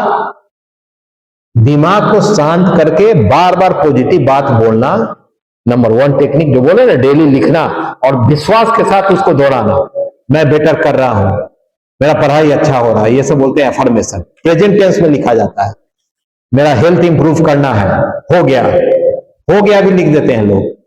मेरा पढ़ाई बहुत अच्छा हो गया, जबकि हुआ नहीं है। क्या होता है कि दिमाग को सिग्नल जाता है, तो जो बार बार नॉक करते हैं तो अंदर तक जाता है सबकॉन्शियस माइंड का। एक तरीका यह है। दूसरा तरीका कीवर्ड है कि तरह तरह का मेडिटेशन और जो ब्रीदिंग टेक्निक बताए ना हम, जब दिमाग और मस्तिष्क को शांत करने का कोई चीज, अगर जब दिमाग शांत हो जाता है तो हम लोग बोलते हैं अल्फा स्टेज ब्रेन का वेवलेंथ से बीटा स्टेज में चला गया। उस समय कोई बात डालिएगा तो अंदर वाले दिमाग में जाएगा, उसका पासवर्ड खुलेगा। तो मेडिटेशन जो होता है 10-15 मिनट का, कोई भी क्रिया में, जो यूट्यूब में मिलते हैं, जो आपको सूट करे, हम लोग भी बताते हैं, तो उसमें मेडिटेशन 15 मिनट डेली, बस वही प्रिंसिपल है, जो करना है डेली करना। तो 15 मिनट डेली मेडिटेशन करने के बाद उठना नहीं है, लेटे हुए उसी समय दिमाग में पॉजिटिव बात को डालना। उस समय फिल्टर डाउन है आपका, पीडीएफ का पासवर्ड खुला हुआ है। उस समय जब बात बोलिएगा तो अंदर वाला जो दिमाग आपका डिस्टर्ब करता है, जो कहता है कि तुम बेकार हो, तुम असफल हो, तुम 3 बार फेल हो गया, तुम कुछ नहीं कर पाओगे, तुमको नौकरी नहीं मिलेगी, तुम्हारा जिंदगी अंधकार में, अंदर वाले दिमाग में सब मेमोरी आपका फेल्योर पैटर्न हो गया है। उसको रिवर्स करना उतना आसान नहीं हम मानते हैं, हम लोग यही काम करते हैं। महीनों लगेगा, लेकिन शुरुआत तो करनी पड़ेगी ना। मन से बात करना, सेल्फ टॉक, पॉजिटिव टॉक, लिख के एक्शन लेना, रोज दिन आपको इधर उधर, मतलब कि नेगेटिव लोगों से दूर रहना, क्योंकि आपकी एनर्जी को चूस लेते हैं। जो आपको क्रिटिसाइज कर रहा है, डिमोरलाइज कर रहा है, उससे दूर ही रखिए, क्योंकि आप उसको डील नहीं कर पाइएगा। ठीक है ना? तो या तो फिल्टर ऑन कीजिए, उसकी बात को मत सुनिए, एक कान से सुनिए, दूसरे कान, नहीं तो उस आदमी से दूर हो जाइए। पॉजिटिव लोगों के सर्किल में रहिए। फोन का तो एक तरीका यही है, फोन वाला किस्सा से यह सब निकल गया कि फोन आपको उसी डायरी में फोन का टाइम रेगुलेट करना पड़ेगा। जैसे मैं अपने स्टूडेंट्स जो आते हैं 1 घंटे के सेशन के लिए, अनेक सेशन में आते हैं, उनको ये चीज बताते हैं कि तुम फोन का लिमिट करना, 15 मिनट एक बार में देखोगे, 15 मिनट से ज्यादा नहीं देखना अगर पढ़ नहीं रहो तो, जो होता है ना इंटरटेनमेंट। और अलार्म लगा दो मोबाइल में 15 मिनट का। जैसे फोन शुरू किए ना, मोबाइल में अलार्म लगा दीजिए, दिमाग को नॉक करना जरूरी है, नहीं तो बह जाइएगा। अब 15 मिनट में जैसे अलार्म बंद करना है, और दिन में हम 5 से 6 ब्रेक लेंगे। 75 मिनट या 90 मिनट हम लिमिट करते हैं स्टूडेंट को कि 5 ही ब्रेक लेना है और 15 मिनट का लेना है, यही आपका इंटरटेनमेंट, उससे ज्यादा नहीं बढ़ना है। और उसको लिख देना है टाइम कि हम 1 घंटा पढ़ें, फिर ये कर लिए, 1 घंटा पढ़ें, ये। ठीक है? तो ये सब चीज हो गया स्ट्रेस को फाइटिंग का। अब इसी में हम लगातार जो स्टडी टेक्निक है, क्योंकि तनाव कम होगा तो आप लोगों ने बहुत कुछ पढ़ने का और रूटीन बनने का मैंने कवर कर लिया है। अब इसी में मैं स्टडी टेक्निक बोलूंगा, उसके बाद मैं एक जनरल बातें करूंगा, फिर क्वेश्चन आंसर होगा कि सक्सेस क्या है, सफलता की क्या परिभाषा है, जिसमें मैंने शुरू किया था। ठीक है? सबसे पहले पढ़ने का तरीका, कोई तरीका सही नहीं है और कोई तरीका परफेक्ट नहीं है, आपको अपना तरीका खुद खोजना है। हर आदमी का मेंटल लेवल अलग है, कोई आदमी 1 घंटा में पढ़ लेता है जो सब्जेक्ट में इंटरेस्ट है, किसी को नहीं इंटरेस्ट तो 4 घंटे में भी नहीं पढ़ पाता है, ठीक है ना। कुछ लोग का कोई सब्जेक्ट वीक रहता है, उसलिए पढ़ाई में मन नहीं लगती है। कुछ आदमी का रूटीन दिमाग में ही रहता है, लिख के वो लोग उसको रेगुलेट नहीं करते हैं। कुछ लोग का एनर्जी लेवल डाउन रहता है, क्योंकि एक्सरसाइज के अलावा एक और इम्पोर्टेंट चीज है जो तनाव से लड़ता है, वो है अच्छा खाना। माने बाहर का चीज जो है ना, आलतू फालतू चीज नहीं खा के जो पौष्टिक चीज आप जानते हैं, फल है, अंकुरित चना है, ठीक है ना, प्रोटीन रिच है, अंडा है, वो सब ब्रेन को टॉनिक के रूप में काम करता है। अगर आपका दिमाग सुस्त हो रहा है और आपको एनर्जी लग रही है तो खाने की भी कमी हो सकती है। तो पढ़ने का कोई सही तरीका नहीं है, लेकिन एक तरीका कॉमन है कि पढ़ना जो भी है उस पर आपको नजर रखना है रोज दिन डायरी में लिख के। और उसी में एक टेक्निक है, फिर हम एक कीवर्ड दे रहे हैं, पोमोडोरो टेक्निक, जापान का। अभी हम 1-1 घंटा का सेशन बोले थे, जापानी सब और तेज है, वो लोग एक्सट्रीम फोकस होकर काम करते हैं। पोमोडोरो टेक्निक का मतलब 25 मिनट पूरा कंसंट्रेशन से या तो काम करेंगे नहीं तो पढ़ेंगे, और उसके बाद 5 मिनट का ब्रेक देंगे, घूमेंगे, टहलेंगे, गाना सुनेंगे, बात करेंगे, फिर 25 मिनट फुल फोकस होके। एक सेशन का फोकस एकदम होना चाहिए, उसमें मोबाइल बंद हो जाना चाहिए। मोबाइल को ऑफ करके, मोबाइल का आदत के लिए बोल रहे हैं, ऑफ करके ये करके आप रख दीजिए कहीं दूसरे रूम में, और नहीं तो लो वॉल्यूम में रखिए। और बीच में एकदम टेंडेंसी नहीं है कि तो 25 मिनट बहुत छोटा है, तो हम लोगों को 1 घंटे का एक सेशन बोलते हैं, फुल फोकस सेशन। आप दिन को 1-1 घंटे के सेशन में बांट लीजिए, रूटीन बनाइए। पोमोडोरो टेक्निक तो 25 मिनट का हम बोलते हैं, 1 घंटा पढ़िएगा, 10 मिनट का ब्रेक लेना, मूव कीजिए, घूमिए, टहलिए, बात कीजिए, गाना सुनिए, उसी समय मोबाइल भी देख सकते हैं, नहीं समझे। अपने आप को रिवार्ड कीजिएगा मोबाइल में, क्योंकि पूरे दिन में 24 घंटे में कितना है मोबाइल, 75 से 90 मिनट, 15-15 मिनट का सेशन। और सोने के पहले कितना देर पहले मोबाइल लेट के नहीं देखना है रात में सोते समय, उससे नींद का पैटर्न डिस्टर्ब होता है। आप लोग कहते हैं ना कि सोते हैं लेकिन फ्रेश नहीं होते हैं, उससे जो रेडिएशन निकलता है नींद को डिस्टर्ब करता है, ठीक है। तो रात में 1 घंटा पहले मोबाइल नहीं देखना है। सोने के पहले आप किताब उताब पढ़िए, आंख को थकाइए, लेकिन मोबाइल नहीं देखिएगा। उसका जो ब्लू लाइट है आपका नींद के पैटर्न को डिस्टर्ब करता है, अंदर जो है नींद का जो सेंटर है ना ब्रेन को, उसको डिस्टर्ब करता है।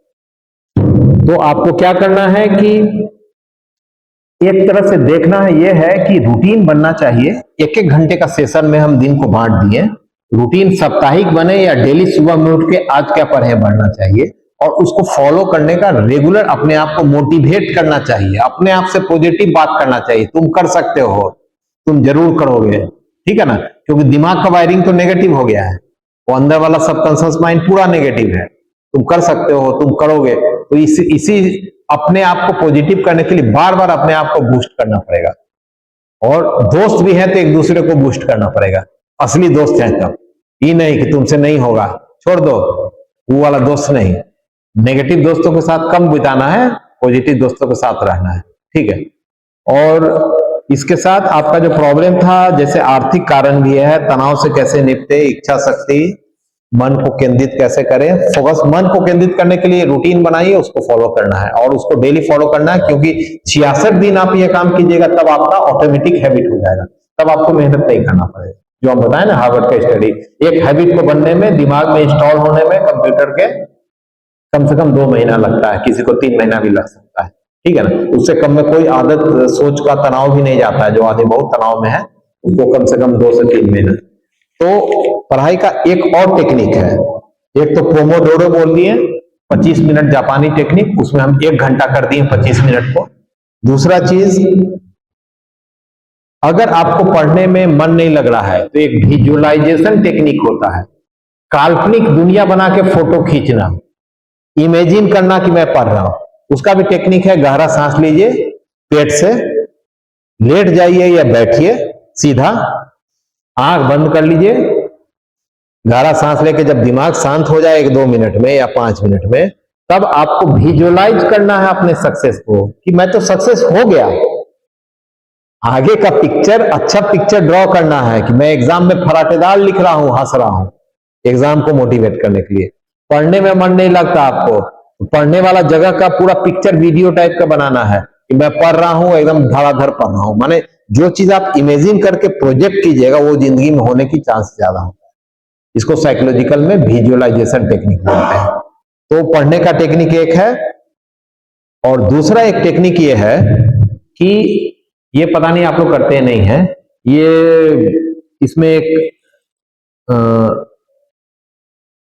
टीच बैक मेथड बोलते हैं।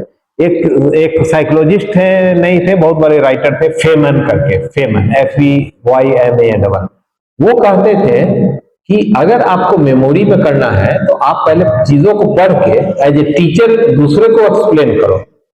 एज ए टीचर जैसे पढ़ लिया ना, तो किसी को पकड़ के चलो इस टॉपिक पर हम डिस्कस करते हैं, उससे बहुत मेमोरी शार्प होता है और चीजें रिटेन होती है। अब कोई आदमी नहीं है, बंद रूम में अकेले पढ़ रहे हैं, तो अपने आप को समझा रहे हैं जो टीचर कि ये टॉपिक ऐसा है, इसमें ये होता है, इसमें ये होता है, समझिए कि आप टीचर हैं। तो इससे क्या होता है, मेमोरी आपका रीइंफोर्स होता है। एक और तरीका है जो आप लोग जानते होंगे, रिपीटिशन मेथड, जो बहुत कंसेप्ट जो आप भूल जाते हो बार बार, जैसे आज पढ़े फिर एक हफ्ता में गोल, जो आपको इंटरेस्ट नहीं है या बहुत डिफिकल्ट है, उन चीजों में आपको क्या करना है कि जो चीज आज पढ़े हल्का नोट्स बनाना। पहला चीज तो आप लोग जानते होंगे, नोट बनाना बुलेट पॉइंट में, माने एक पैराग्राफ का सार एक सेंटेंस में निकालना। दूसरा तरीका है चार्ट और डायग्राम बना के पढ़ना, वो भी आप जानते होंगे, नहीं होता चार्ट बना के कंसेप्ट को कॉम्पैक्ट पेज में, वो मेमोरी के लिए बहुत इफेक्टिव होता है। तीसरा एक तरीका ये भी है कि जो चीज बहुत डिफिकल्ट है, बार बार भूल जा रहे हैं, उसको आज हम पढ़ें और 48 से 72 घंटा में 2 से 3 दिन में एक बार और रिपीट करेंगे। रिपीट का मतलब फ्रेश करेंगे, उसको फिर से पढ़ेंगे, रिपीटेशन उसी चीज को। तो ये देखा गया रिसर्च में कि कोई डिफिकल्ट कंसेप्ट पढ़ता है तो 80% भूल जाता है, 80%, 15 दिन में 80% भूल जाता है डिफिकल्ट कंसेप्ट, 20% ही रिटेन होता है। लेकिन अगर आप बीच में रिपीट कर दीजिएगा 2 से 3 दिन में मेमोरी टेक्निक में, तो आपको उल्टा हो जाएगा रेशियो, 80% आप रिटेन कीजिएगा, 20% ही भूलिएगा, इतना रेशियो बढ़ जाएगा, समझ रहे हैं ना। तो ये सब टेक्निक रिसर्च द्वारा स्टैब्लिश है, लेकिन सब आदमी नहीं कर पाते हैं, क्योंकि कुछ आदमी का सोच अलग है, कुछ आदमी करते हैं मन से नहीं करते हैं, विश्वास नहीं करते हैं। ये सब दुनिया भर में टेक्निक चल रही है, तो इसके बारे में पढ़िए, जानकारी कीजिए, फोकस होकर पढ़िए, तो रिपीटिशन कीजिए, डायग्राम चार्ट बना के पढ़िए, फोकस होकर पढ़िए। और दूसरी बात यह है कि कुछ लोगों ने बोला था कि एग्जाम से भी डर लगता है, मेरे पास क्वेश्चन आया था, एग्जाम से नहीं होता है, पैनिक होता है लास्ट मिनट में। तो इसका एक तो कारण है कि आप लास्ट मिनट में एकदम सोते नहीं है, बहुत ज्यादा लंबा लंबा पढ़ते हैं, तो एग्जाम के 2 दिन पहले थोड़ा रिलैक्स हो जाना चाहिए और मन में मान लेना चाहिए जो पढ़े उसको हल्का फुल्का रिवीजन करेंगे। नींद पूरी होनी चाहिए, पहली बात है। जो आप लोग जानते हैं ना, कुछ एग्जाम में वहां जाके दिमाग ब्लैकआउट हो जाता है, खत्म हो जाता है, जो चीज जान रहे हैं वो भी गड़बड़ हो जाता है, ठीक है। तो आपको क्या करना पड़ेगा कि उसको कंट्रोल करना पड़ेगा। तो पहले नींद पूरा 7-8 घंटा होना चाहिए, नींद, ठीक है ना, और रिलैक्स होकर पढ़ना चाहिए। लास्ट मिनट में एग्जाम सेंटर के पहले ऐसे नहीं पढ़ना चाहिए, आपका स्ट्रेस बिल्डअप होता है, ठीक है ना, दिमाग गड़बड़ाने का। और वहां सर्किट क्या बोलते हैं, जैसे फ्यूज उड़ जाता है ना, दिमाग का फ्यूज उड़ जाएगा, आपका ओवरलोड डालिएगा। रिलैक्स होकर पढ़िए, एग्जाम का फोबिया को कीजिए। और एक और टेक्निक है जो विजुअलाइजेशन हम बोले थे ना, कि थोड़ा सा लेट जाइए, पहले गहरी सांस लीजिए, 5 मिनट जब दिमाग शांत हो जाए तो आंख बंद करके सामने वाले दीवार में एक वीडियो बनाइए, वीडियो पिक्चर विजुअलाइजेशन, और उसमें सोचिए कि एग्जाम एकदम अच्छा जा रहा है, हम लिख के बोल रहे हैं, अच्छा से लिख रहे हैं, हंसते हुए निकलना है, एकदम कल्पना करना है पिक्चर के साथ, एग्जाम सेंटर का पिक्चर, गेट का पिक्चर, अपना कपड़ा का ड्रेस भी पसंद कर लेना है, कौन कपड़ा पहन के गया।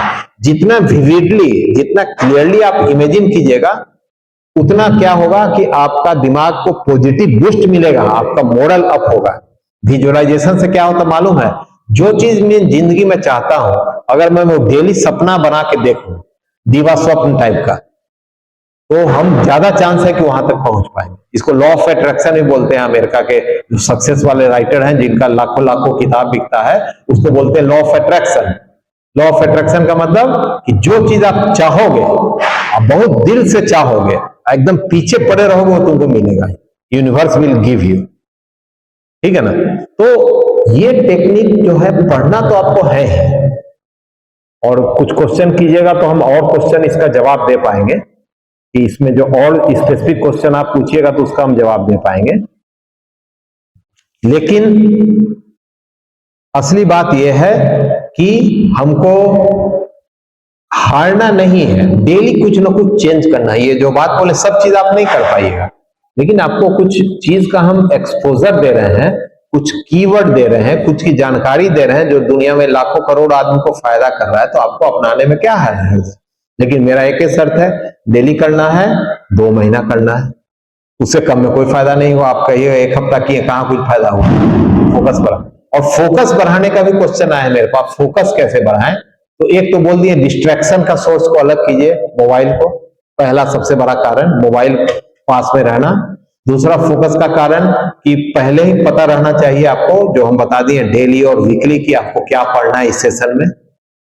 अलार्म लगा के घड़ी देख के 1 घंटा पढ़िए, बीच में ब्रेक दीजिए ताकि आपका ब्रेन जो है ओवर हीटेड नहीं हो, मेमोरी अच्छा रहेगा, ज्यादा पढ़ पाइएगा। ये मत सोचिए कि 10 मिनट वेस्ट हो रहा है बीच में घूम रहे हैं, या उसी बीच में मोबाइल देख लिए, लेकिन मोबाइल 10 से 15 मिनट से ज्यादा एक टाइम में नहीं, 5 से 6 बार रात तक, ठीक है। और लंबी बात दोस्तों से नहीं करनी है जो आपका पढ़ाई से रिलेटेड नहीं है। ये सब टाइम किलर है, डिस्ट्रैक्शन है। फोकस के लिए आपको डिस्ट्रैक्शन का जितना स्रोत है, मोबाइल से लेके रूटीन नहीं बनाना, अपने आप को मोटिवेट नहीं करना, ये सबको चेंज करना पड़ेगा। अगर आप चेंज नहीं करोगे तो इसमें कोई सुधार नहीं होगा। तो ये सब जो पढ़ने का टेक्निक है, उसके लिए हमेशा पॉजिटिव सोचना है कि हम आज से शुरुआत करेंगे, हम बेहतर करेंगे। कुछ लोग डायरी में वही एफर्मेशन जो बोले थे ना, पॉजिटिव स्टेटमेंट पढ़ाई के बारे में लिखते हैं। I am doing good in study, I am present tense, मैं अच्छा पढ़ रहा हूं, इस बार मैं निकाल लूंगा, 1 महीना समय है, प्लानिंग करके पढ़ना है। तो डेली 3-4 सुबह उठते के साथ, सुबह की शुरुआत अच्छी होनी चाहिए, मोबाइल देख के नहीं होनी चाहिए। सुबह वो भी डिस्ट्रैक्शन है, स्टार्ट ऑफ द डे बहुत एनर्जी से होना चाहिए। या तो आप वॉकिंग में जाइए या एक्सरसाइज कीजिए, उसके बाद बैठिए कि आज के दिन में क्या करना है, और वो डायरी निकालिए और उसमें 3 पॉजिटिव बात लिखिए अपने आप को मोटिवेट करने के लिए। उसके बाद आज का डायरी देखिए, ठीक है ना। और अगर कर सकते हैं तो सुबह शाम जो बोले सांस का एक्सरसाइज जो होता है, डीप ब्रीदिंग, क्योंकि ज्यादा ऑक्सीजन बॉडी में जाएगा तो ज्यादा एनर्जी मिलेगा। तो ये चीज काफी है, तो शुरुआत के लिए इतना ही चीज काफी है। अब एक क्वेश्चन आया था जो हम कुछ नहीं कर सकते हैं। कुछ लोगों ने लिखा है कि नौकरी नहीं है, बहुत कंपटीशन है, इतना डिफिकल्ट टाइम है, हम 3 बार दिए नहीं हुआ है, अब हमको तनाव कैसे नहीं होगा। बात सही है, फेलियर तो तनाव देगा ही, ये आपको मान के चलना है। अब इसमें हम एक ही सुझाव दे सकते हैं कि हिम्मत नहीं हारना है, क्योंकि हिम्मत हार गए तो आपकी जिंदगी कहीं नहीं रहेगी। या तो आपको ये डिसीजन लेना है कि हमको ये कंपटीशन वाला लाइन देना है, तो हम एक आध बार और अटेम्प्ट करें, टाइम फ्रेम बांध लेना अपने मन को, इतना दिन देंगे उसके बाद हम दूसरा कैरियर सोचेंगे। नहीं समझे, अनिश्चित काल नहीं कंपटीशन देना है। हम ये पसंद नहीं कर रहे हैं, 5-5-6 साल से दे रहे हैं लोग रेलवे से लेके। आपका जिंदगी का जो सबसे प्रोडक्टिव, सबसे एनर्जी वाला यूथ पीरियड है, वो गुजरा जा रहा है। 2-3 साल के बाद ये आपको लग रहा है कि मेरा लेवल नहीं आ पा रहा है मेरे प्रयास के बाद भी, तो आजकल की दुनिया में बहुत अपॉर्चुनिटी प्राइवेट सेक्टर में है, बिजनेस में है, उद्यमी है, लोन भी मिल रहा है। डिफिकल्ट है, हम मान रहे हैं, बिहार का माहौल उतना अच्छा नहीं है अगर पैसे आपके पास नहीं है, लेकिन हम तो एज ए साइकोलॉजिस्ट यही कह सकते हैं ना कि हिम्मत नहीं हारना चाहिए। हिम्मत हार गए तो आपकी जिंदगी खत्म हो गई। आपको हमेशा कुछ ना कुछ फिर से रीप्लानिंग करना पड़ेगा। नहीं समझे, अगर नहीं हो रहा है तो उसी में मत पड़े रहिए, उस ट्रैप में। कुछ नया सोचना पड़ेगा। उसके लिए क्या कर सकते हैं, हम 2-3 हिंट दे रहे हैं। क्वेश्चन चूंकि आया है मेरे पास, उसके लिए आप एक तो टाइम फ्रेम डाल दो कि इतने के बाद हम ये काम नहीं करेंगे, या ये एग्जाम ये देंगे, ये एग्जाम की डेट के अनुसार आप टाइम फ्रेम बांधें। और उसके बाद आपको कैरियर दूसरा चुनना है, बिजनेस करना है, एंटरप्रेन्योर बनना है, खेती करना है। आजकल लोग खेती करके भी, आलू उगा के भी और फूल उगा के भी लाखों कमा रहे हैं। आपको इस तरह की कहानियां सुनने के लिए नेट में मिल जाएगी, ठीक है ना। कोई काम बुरा नहीं है, अगर आप दिमाग अप्लाई कीजिएगा, हिम्मत से काम लीजिएगा तो कमाई कहीं भी हो सकती है। कोई जरूरी नहीं कि सरकारी नौकरी के पीछे ही सब पागल रहे, जहां कंपटीशन क्या बोलिएगा एकदम नहीं के इतना ज्यादा है कि नहीं के बराबर चांसेस, ठीक है ना। कोशिश कीजिए आपको यहाँ पढ़ने आ रहे हैं इसका माने आप लोग मोटिवेटेड है, तो आपको ये बोलने की जरूरत नहीं, कोशिश कर ही रहे, लेकिन अनिश्चित काल नहीं। उसके बाद अगर दूसरा करियर का सिलेक्शन करना है तो उसके बाद में थोड़ा रिसर्च करना पड़ेगा मार्केट में घूम के, कि जो लाइन हम चुनने जा रहे हैं उसमें क्या करना पड़ेगा, क्या स्किल चाहिए, कंप्यूटर का स्किल चाहिए कि इंग्लिश चाहिए कि सेल का स्किल चाहिए, बिजनेस चाहिए तो लोन कहां से आएगा। आपको एक बिजनेस प्लान बनाना पड़ेगा जो बहुत डिफिकल्ट है, उसमें 2-3 सेशन लगता है, 2-3 घंटा लगता है बनाने में, और आपको लोगों से मिलना पड़ेगा जो उस लाइन में सफल हुए हैं, और देखना पड़ेगा कि हम उसमें कितना सफल हो सकते हैं, नहीं होंगे। तो कोई भी इंटरप्रेन्योरशिप और ये सब चीज ऐसा नहीं है कि आप, इतना आसान भी नहीं है कि आज आपने बिजनेस किया और सब कुछ ठीक हो, ठीक है ना। तो जिनको जॉब नहीं हो रहा है, it is not the end of the world, दुनिया खत्म नहीं हो जाएगी। गुजरात में आप जाओगे, महाराष्ट्र में, तो जॉब से ज्यादा लोग बिजनेस ही करते हैं और 18-20 साल से ही सीखने लगते हैं बिजनेस का क्या ट्रिक है। आप लोग 30 साल तक कंपटीशन दे रहे हैं, क्योंकि यहाँ वातावरण नहीं है। हम लोग फर्स्ट जनरेशन में बिजनेस करेंगे, मेरे माँ बाप बिजनेस में नहीं है कि हमको जो मारवाड़ी और ये सब जो खानदानी होता है ना, घर में ही ट्रेनिंग देते हैं, वो नहीं मिल रही है आप लोग को। अगर आप जल्दीबाजी में कूदोगे तो लॉस का चांस 90% है। 90% जो स्टार्टअप सुन रहे हैं ना लोग को, कंप्यूटर कर लिए, इंजीनियरिंग करे, 90% से 80% डूब रहा है पैसा है और फ्लॉप हो रहा है। ऐसा भी नहीं है कि सब लोग सफल हो रहे हैं। सफल वाले मॉडल को आपको स्टडी करना पड़ेगा, मार्केट में घूमना पड़ेगा, नीड बेस्ड स्टडी करना पड़ेगा, रिसोर्सेस कहां से आएगा, पैसा और आदमी, वो प्लान करना पड़ेगा, तब कूदना पड़ेगा। 6 महीने की तैयारी करके ही किसी लाइन में जाया जा सकता है, 3 से 6 महीने में। जब तक आपको पूरी जानकारी नहीं होगा, पानी में नहीं कूदिएगा। तो जॉब सिचुएशन ठीक है, पहला चॉइस तो आपका जो कर रहे हैं उसी को बेहतर ढंग से बोलिए, जो हम तरीका बताएं, तब मेरा बोलना यहाँ सफल होगा। और अपने आप को कम मत समझिए। आपने सेल्फ टॉक करते हैं ना आप लोग बात से, तो आप लोग 80% 90% अपने बारे में नेगेटिव बोलते हैं, हमसे नहीं होगा, हमारा एनर्जी नहीं रहा, हम फिर फेल करेंगे। इसको उल्टा करना पड़ेगा आपको, नेगेटिव थॉट को वॉच करके। माइंडफुल मेडिटेशन एक कीवर्ड है, माइंडफुल, बस। तो अब हम 5 मिनट में एंड करने वाले हैं कुछ टिप्स के बाद, उसका क्वेश्चन आंसर हम सेशन भी उठाएंगे, क्योंकि क्वेश्चन आंसर सेशन ज्यादा इंपॉर्टेंट है, 5 या 10 मिनट लगेगा। एक बात छूट गया है, वही मैं चेक कर रहा था कि माइंडफुल मेडिटेशन अभी मैं बोल रहा था। माइंडफुल मेडिटेशन क्या है?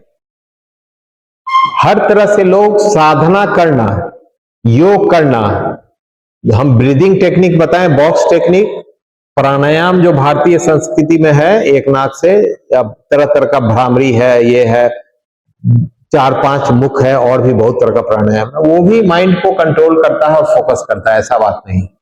हम तो एक सिंपल तरीका बताएं जो कोई आदमी बैठे बैठे भी कर सकता है और 5 मिनट के लिए भी कर सकता है पढ़ने के पहले। तो माइंडफुल मेडिटेशन हमारे स्वामी विवेकानंद का जो वेदांत लिटरेचर है, उसमें माइंडफुल मेडिटेशन के बारे में भी चर्चा है कि जानबूझ के अपने थॉट्स को कंट्रोल करना और वॉच करना। तो कंट्रोल वर्ड नहीं है, वॉच करना, ऑब्जर्व करना कि आपके दिमाग में, जैसे अभी आप रुक रहे हैं, 1 मिनट रुकिए और सोचिए कि अभी मेरे दिमाग में क्या चल रहा है विचार। तो माइंडफुल आप होंगे, क्या होंगे? Mindful. You are minding what is going in your mind, it is being mindful, ठीक है ना। तो हमारे वेदांत और हिंदू संस्कृति में भी है माइंडफुल मेडिटेशन, कि विचार जो आ रहा है उस पर नजर रखिए कि क्या विचार आ रहा है, और उसको धीरे धीरे हटाने की कोशिश, साधना करके, मेडिटेशन करके, किसी एक वस्तु पर या दिया पर या श्वास पर, कोई भी तरीका से मेडिटेशन कीजिए। सब रास्ता एक ही तरफ ले जा रहा है, आपका चित्त को शांत कर रहा है, दिमाग को शांत कर रहा है, ब्रेन का वेवलेंथ को, हम लोग साइकोलॉजिस्ट बोल रहे हैं, लोअर कर रहा है। ब्रेन का वेवलेंथ लोअर हो रहा है तो आप बेटर इफिशियंसी के साथ पढ़ भी सकते हैं, काम भी कर सकते हैं, पॉजिटिव विचार भी ला सकते हैं। तो माइंडफुल मेडिटेशन ज्यादा पॉपुलर बुद्धिस्ट लोगों ने किया। एक गोयनका साहब थे, वो लंका में गए, तो लंका में जो लंका के बुद्धिस्ट है ना, उन लोगों ने माइंडफुल मेडिटेशन सिखाया। वो इंडिया में आके ब्रांच बना दिए। तो विपासना सेंटर है उसका, VIPASSANA। विपासना सेंटर में क्या करते हैं कि आपको 10 दिन तक वहां एडमिट कर लेते हैं अपने आश्रम में, रहना खाना सिंपल मिलेगा, और दुनिया से कांटेक्ट तोड़ देते हैं। कोई फोन नहीं, कोई चिट्ठी नहीं आएगा, आपका बात नहीं करना है, कंप्लीट साइलेंट जोन, अपने बारे में सोचना है और विपासना जो करा रहे हैं उसको करना है, साधना। और सुबह 5:30 बजे से लेकर 9 बजे तक का रूटीन रहता है। बहुत जरूरी है तो आपको एक कागज दे देंगे, नोटबुक, उसमें लिख के आप कम्युनिकेट कीजिएगा। अंतर्मुखी बनाते हैं हम, 10 दिन तक वो लोग साधना कराते हैं। तो उतना तो हम लोग के पास समय नहीं है, लेकिन उसका शॉर्ट वर्जन ये है कि आप बीच बीच में जब पढ़ाई में डिस्टरबेंस हो रहा है या पढ़ रहे हैं तो रुक जाओ और अभी क्या सोच रहे हैं उस पर सिर्फ ध्यान दो, हटाने की कोशिश नहीं करना है।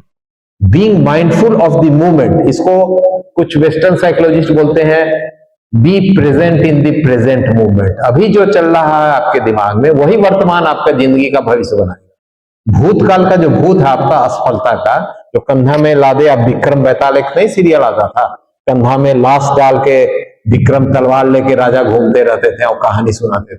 तो आप अपना भूतकाल का जो अनसक्सेसफुल पैटर्न है बार बार उसी के बारे में सोच रहे हैं, कंधा पर ढो रहे हैं, तो आप कैसे आगे बढ़िएगा?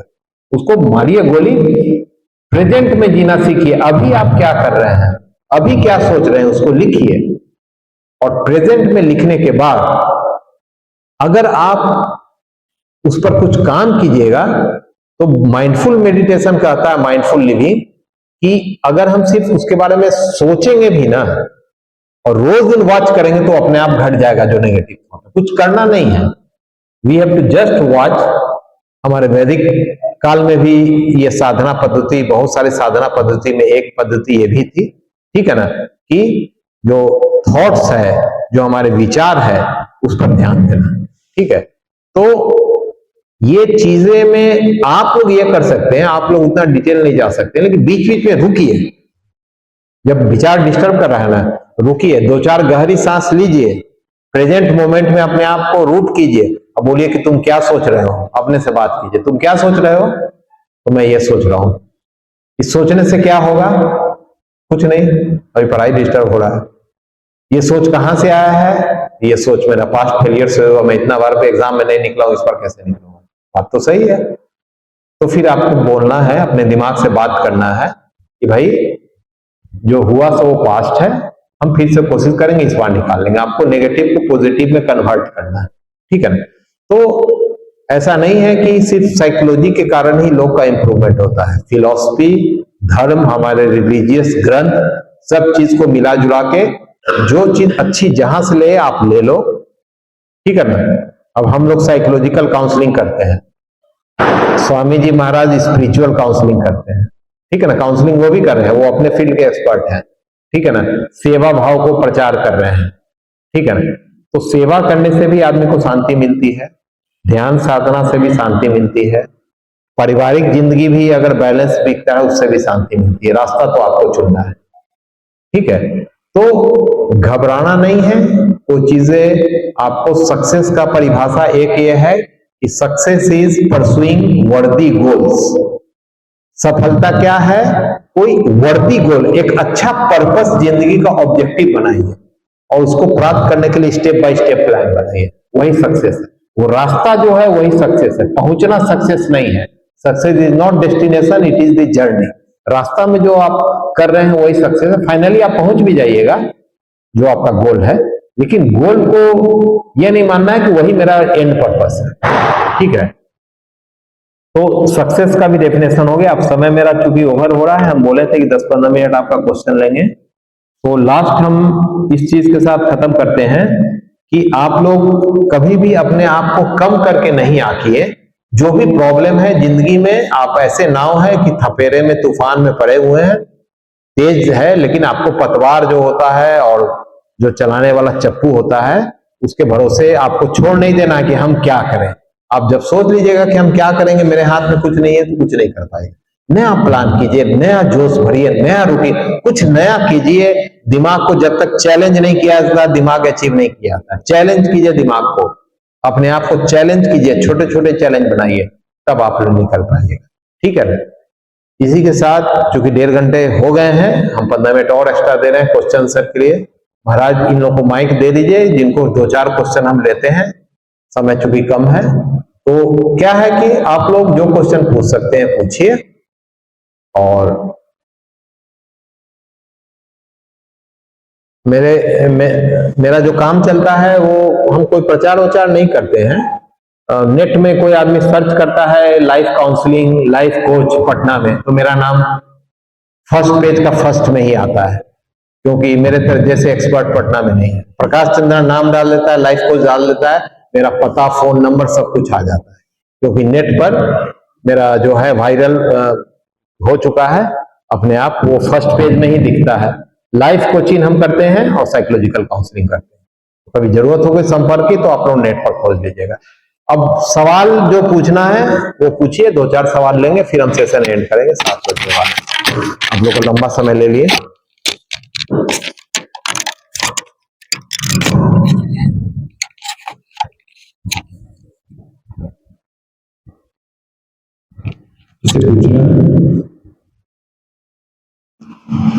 हमने आ जाइए, सामने आ जाइए, आपको हम देखेंगे भी।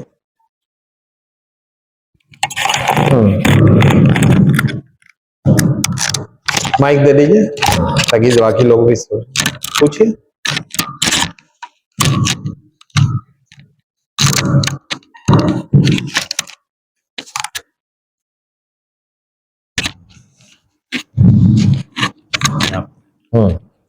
Good evening sir. हाँ सर मेरा नाम प्रियांशु कुमार है। सर आपने जैसे बताया एक मोबाइल डिस्ट्रैक्शन का भी काम करता है और एक क्रिएशन का भी काम करता है। हाँ। तो सर मोबाइल में इलेक्ट्रॉनिक्स मीडिया में से ऑनलाइन क्लासेस भी होते हैं। हाँ मेनली ऑनलाइन क्लासेस भी होते हाँ। हैं जिसमें इलेक्ट्रॉनिक मीडिया में क्रिएशन का भी डिस्ट्रैक्शन भी है। हाँ। तो क्रिएशन पे हम लोग कैसे टिल्ट हो पाए और ज्यादा डिस्ट्रैक्शन को अवॉइड करना है, इसका क्या सॉल्यूशन? ठीक है, मोबाइल का और भी किसी का क्वेश्चन है, हम एक ही बार जवाब दे देते हैं। इसी तरह का है ना, कुछ अलग भी है पॉइंट? यही है, ठीक है, आप बैठ जाइए। Thank you sir. बैठिए। मोबाइल का ये बात सही बोले कि मोबाइल दोनों चीज कर रहे हैं ना, पढ़ाई भी कर रहे हैं, उससे क्वेश्चन सेट भी कर रहे हैं। मेरा ये कहना है, ये विल पावर जो आप बोले कैसे बढ़ता है, ये करने से बढ़ता है। मेरा ये कहना है, सिंपल है कि हम मोबाइल से माइंडफुल होकर डिस्ट्रैक्ट हो रहे हैं। माइंडफुल मतलब सोच के, जानबूझ के, अनायास फ्लो में नहीं बहेंगे। जैसे मोबाइल हम देख रहे हैं, अपना पढ़ाई का काम कर रहे हैं, तो वो हो गया क्रिएटिव, और उसी के बाद अचानक हुआ कि अब थोड़ा सा इंटरटेनमेंट लेंगे। मिक्स नहीं करना है। जो हम बोले ना कि 1 घंटा जब आपका पढ़ने का टाइम है, उस समय मोबाइल सिर्फ पढ़ाई के लिए इस्तेमाल होगा, नहीं तो उधर रख दीजिए आप, सिर्फ पढ़ाई के लिए। आप गैप में मोबाइल देखिएगा, ये लिखना पड़ेगा आपको डायरी में। You have to regulate yourself. Self discipline पहला चीज करने से आता है, मेरे भाषण देने से नहीं होगा कि हम एक दिन आपको भाषण दिया कल से आपको पढ़ने लगे, नहीं। आपको अपने ऊपर मेहनत करना पड़ेगा, आपको लिखना पड़ेगा। ये 1 घंटा पढ़ाई में जब मोबाइल में इस्तेमाल करूंगा, वर्ड में लिखिएगा, तो सिर्फ पढ़ाई के लिए करूंगा। अपने आप से वादा करना पड़ेगा, संकल्प, ठीक है ना। और बोलिएगा कि जब मैं 2 घंटा पढ़ लूंगा तो अपने आप को रिवार्ड के रूप में हम आधा घंटा देंगे, मोबाइल 15 मिनट देंगे। तो आपको प्रैक्टिस करना पड़ेगा, इसका कोई शॉर्टकट नहीं है। विल पावर बढ़ाना पड़ेगा और करना पड़ेगा।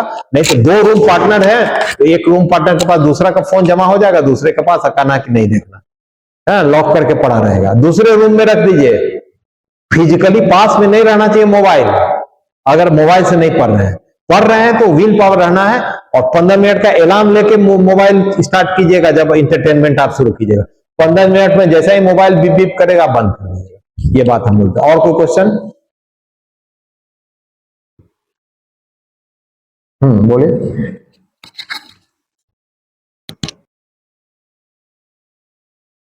यही दे दीजिए महाराज माइक।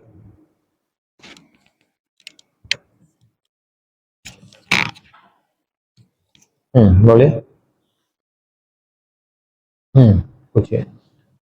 हेलो सर, मेरा नाम सिद्धांत है। हाँ। और मैं एक जॉब में था सर। मैं तो ऑफिस में बहुत तरह का पॉलिटिक्स होता है सर, जिस वजह से साइकोलॉजिकली बहुत सारे टेंशन होते हैं, प्रेशर्स आते हैं। हाँ उस सिचुएशन को किस तरह से हैंडल करना है? हाँ, ठीक है, ठीक है। मेरे पास बैठ जाइए आराम से। मेरे पास जो स्ट्रेस आते हैं, स्टूडेंट के स्ट्रेस, उसमें ऑफिस वाले भी वर्क रिलेटेड। एक लड़की चंडीगढ़ की थी, बिहार की जॉब करती थी, उसका तो हालत इतना खराब हो गया वहां के, उसको हम लोग बोलते हैं टॉक्सिक एटमोस्फेयर। ऑफिस में पॉलिटिक्स हो रहा है और आपको मन नहीं लग रहा है जॉब, तो उसको हम लोग बोलते हैं टॉक्सिक एटमोस्फेयर। तो उसका तो हालत इतना खराब था कि जॉब में जाने से पहले डरती थी, घर से निकल, अकेले रहती थी, शादी नहीं हुआ। तो इसमें आप 3 चीज कर सकते हैं ये केस में। पहला चीज ये कि आदमी को बदलना तो बहुत मुश्किल है, ठीक है ना, तो आप चुपचाप बिना ये किए हुए आपको दूसरे जगह चले जाना चाहिए। अगर आप टैकल नहीं कर पा रहे, टैकल कर रहे हैं तो क्या करना है वो भी हम बता रहे हैं। पहला चॉइस तो ये है कि change this scenario, scene change कीजिए, दूसरे जगह अप्लाई शुरू करिए चुपचाप, जब दूसरा जॉब मिलेगा तब ये जॉब छोड़िए, ठीक है ना, क्योंकि हर जगह पॉलिटिक्स वाले लोग तो मिलेंगे। तो ये भी सॉल्यूशन शॉर्ट टर्म सॉल्यूशन है। लॉन्ग टर्म है कि आपको एक पर्सनैलिटी होता है, असर्टिव पर्सनैलिटी। अगर लोग समझ लिया कि आपको एक्सप्लॉइट कर रहे हैं, या तो आप पोजीशन में नीचे हैं, या आप नए हैं, या सामने वाला बहुत एग्रेसिव है, तो एग्रेसिव लोग को मजा आ जाता है सामने वाला को दबाने में, तो आपको स्टैंड अप करना पड़ेगा, फाइट बोलते हैं ना, उसके लिए आपको मतलब कि पोलाइटली ही बोलना है, लेकिन फॉर्मली बोलना है जो बात का विरोध है, और इसको प्रैक्टिस करना पड़ेगा घर में, रिहर्सल, कि हम ये बोलेगा तो ये बोलेंगे। जैसे हम पढ़ने का बोले थे ना, रिहर्सल कीजिएगा, कि सोचिएगा विजुअलाइजेशन कि हम बहुत अच्छा पढ़ रहे हैं, तो आपको ऑफिस का सीन घर में ही थोड़ा सा सांस गहरा लेके बॉडी मान शांत हो जाए, सोचना कि इस पर जाएंगे, वो बोलेगा ना हमको, तो इस बार ये जवाब देंगे। You have to change your approach and way you deal with this negative people. दूसरा बात है कि आपको भी जो पॉजिटिव पीपुल है उनके सपोर्ट को आपको लेना पड़ेगा, अपना भी ग्रुप बनाना पड़ेगा, पॉलिटिक्स में आप सरवाइव नहीं कर पाएगा। तीसरी बात है कि मेंटली आपको स्ट्रांग बनना पड़ेगा, जो मेडिटेशन वगैरह बोले थे, कि आप उसको डील कर पाइएगा। और नहीं तो अगर कोई बहुत पीछे पड़ा हुआ है तो उसके ऊपर जो आदमी है बिना डरे, जॉब जाए चाहे जाए, अगर उस तरह का है तो वहां तक पहुंचना पड़ेगा। तो ये डिपेंड करता है कि आपका ऑफिस क्या है, कितने लोग हैं। हम जनरल बात बता दिए, या तो change the job or change yourself, cultivate assertive personality. Assertive का मतलब bold, confident and fighting for the right, अपने अधिकार के लिए लड़ने वाले लोग को लोग असर्टिव बोलते हैं, ठीक है। Next question.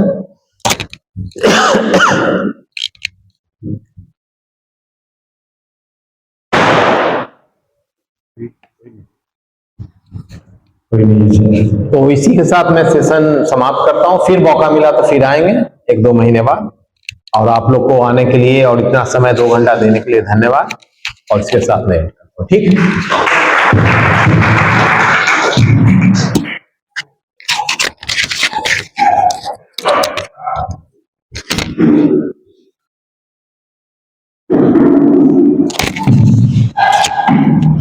ओम